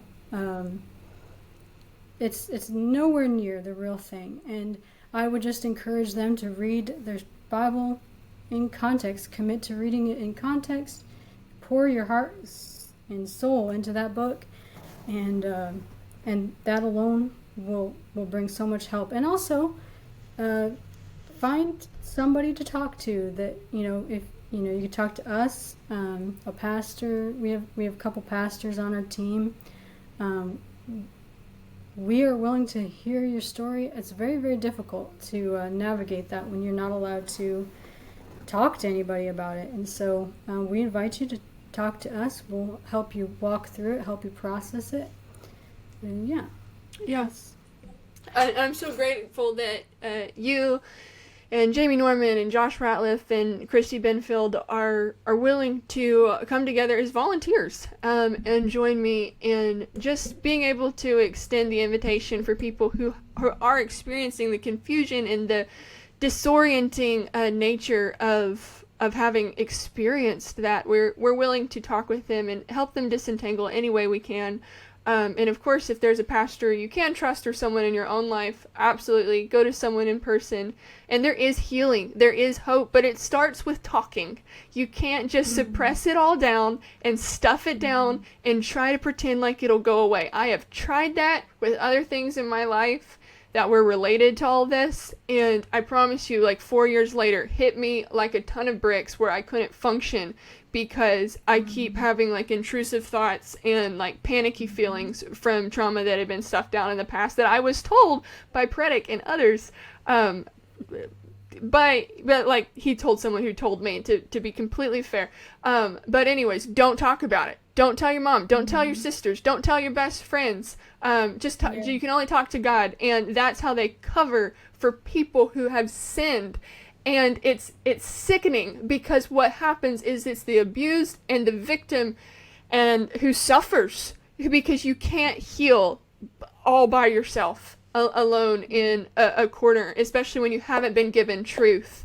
You've got to, the God made us for community. It's called the body of Christ. We're supposed to be able to confide and encourage one another in Christ. And if you bear one another's burdens, if you experienced abuse, it is not wrong to say what you experienced. It is insane how it's so backwards, and so the script is flipped, where the person who tells what happened to them is the worst person in the room, worse than the person who did the horrible crime. Like, if the horrible crime is so bad, whatever happened, is so bad that you're a villain for even saying it, like, you'd think that we would be that much more irate with the person who did it.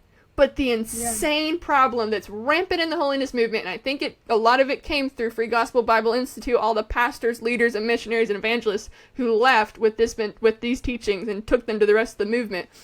It's that, the person who speaks up, like, they're the disloyal one. They're the terrible one. They're attacking the man of God. And so they silence and punish the victim and let the abuser, who is so often not even a Christian, just by the biblical definition of, how we know if someone's a Christian or not, like, they let them continue to ravage the flock. Truly, wolves in sheep's clothing continue to kill another lamb. It is the lambs dying to protect the wolves instead of the wolves being put out and the shepherds being willing to die to protect the lambs. It's all backwards and twisted.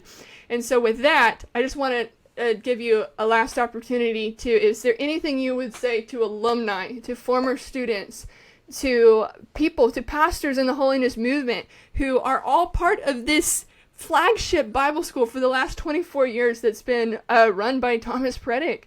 Is there anything you would say to them regarding, like, what do we do now? What I would say to them is to remember what your priority is. Your priority as an alumnus is to uphold the Word of God faithfully. If you're in the ministry, that's the ultimate goal that you are supposed to be fulfilling. It's not loyalty to a man. It's not loyalty to a church. It's not loyalty to a school. I know there's a lot of people who love Free Gospel Bible Institute, but your first and foremost concern is not even loyalty to the school. It's not to even the movement. Your loyalty is to uphold Scripture in context. Preach it in context. Present it in context. If you fail to do that, you are failing to present God accurately. Well, Becky, thank you so much for your time. Thank you for your courage. Thank you for being willing to just say, hey, this is what happened to me.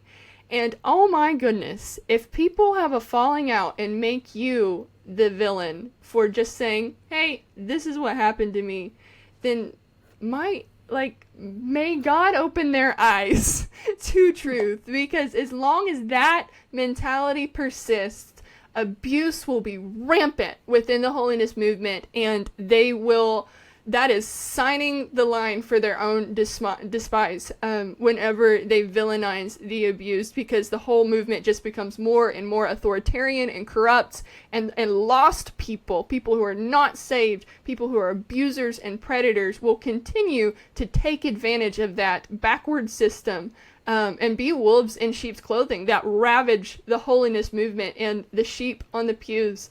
I just think back to 13-year-old Becky.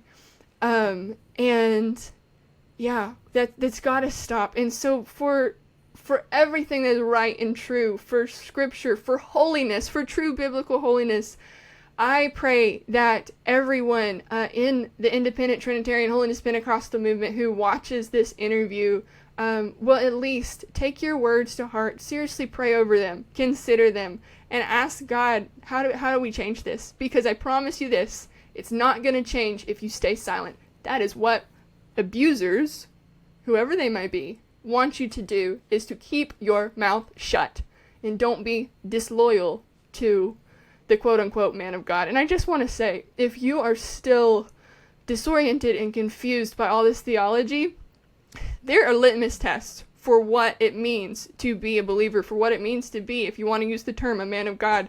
And it's gentle, it's patient, it's loving. Jesus said, you'll know my disciples by their love. The world will know them by their love for one another. John 13:35. And so if that fruit is not there, then whoever it may be in your life who does not have any fruit of a true believer according to Scripture, and who is abusive and cruel and manipulative and taking advantage of people, they're not a man of God. They're just a man, and you do not have to fear them. We fear God, not man. And God will never leave us nor forsake us. He loves us. He cares about us. And with that, we'll end this conversation. Becky, I will let you have the last word. Oh, I just thank you for having me, and I really appreciate you taking time out of your schedule to let me share my story.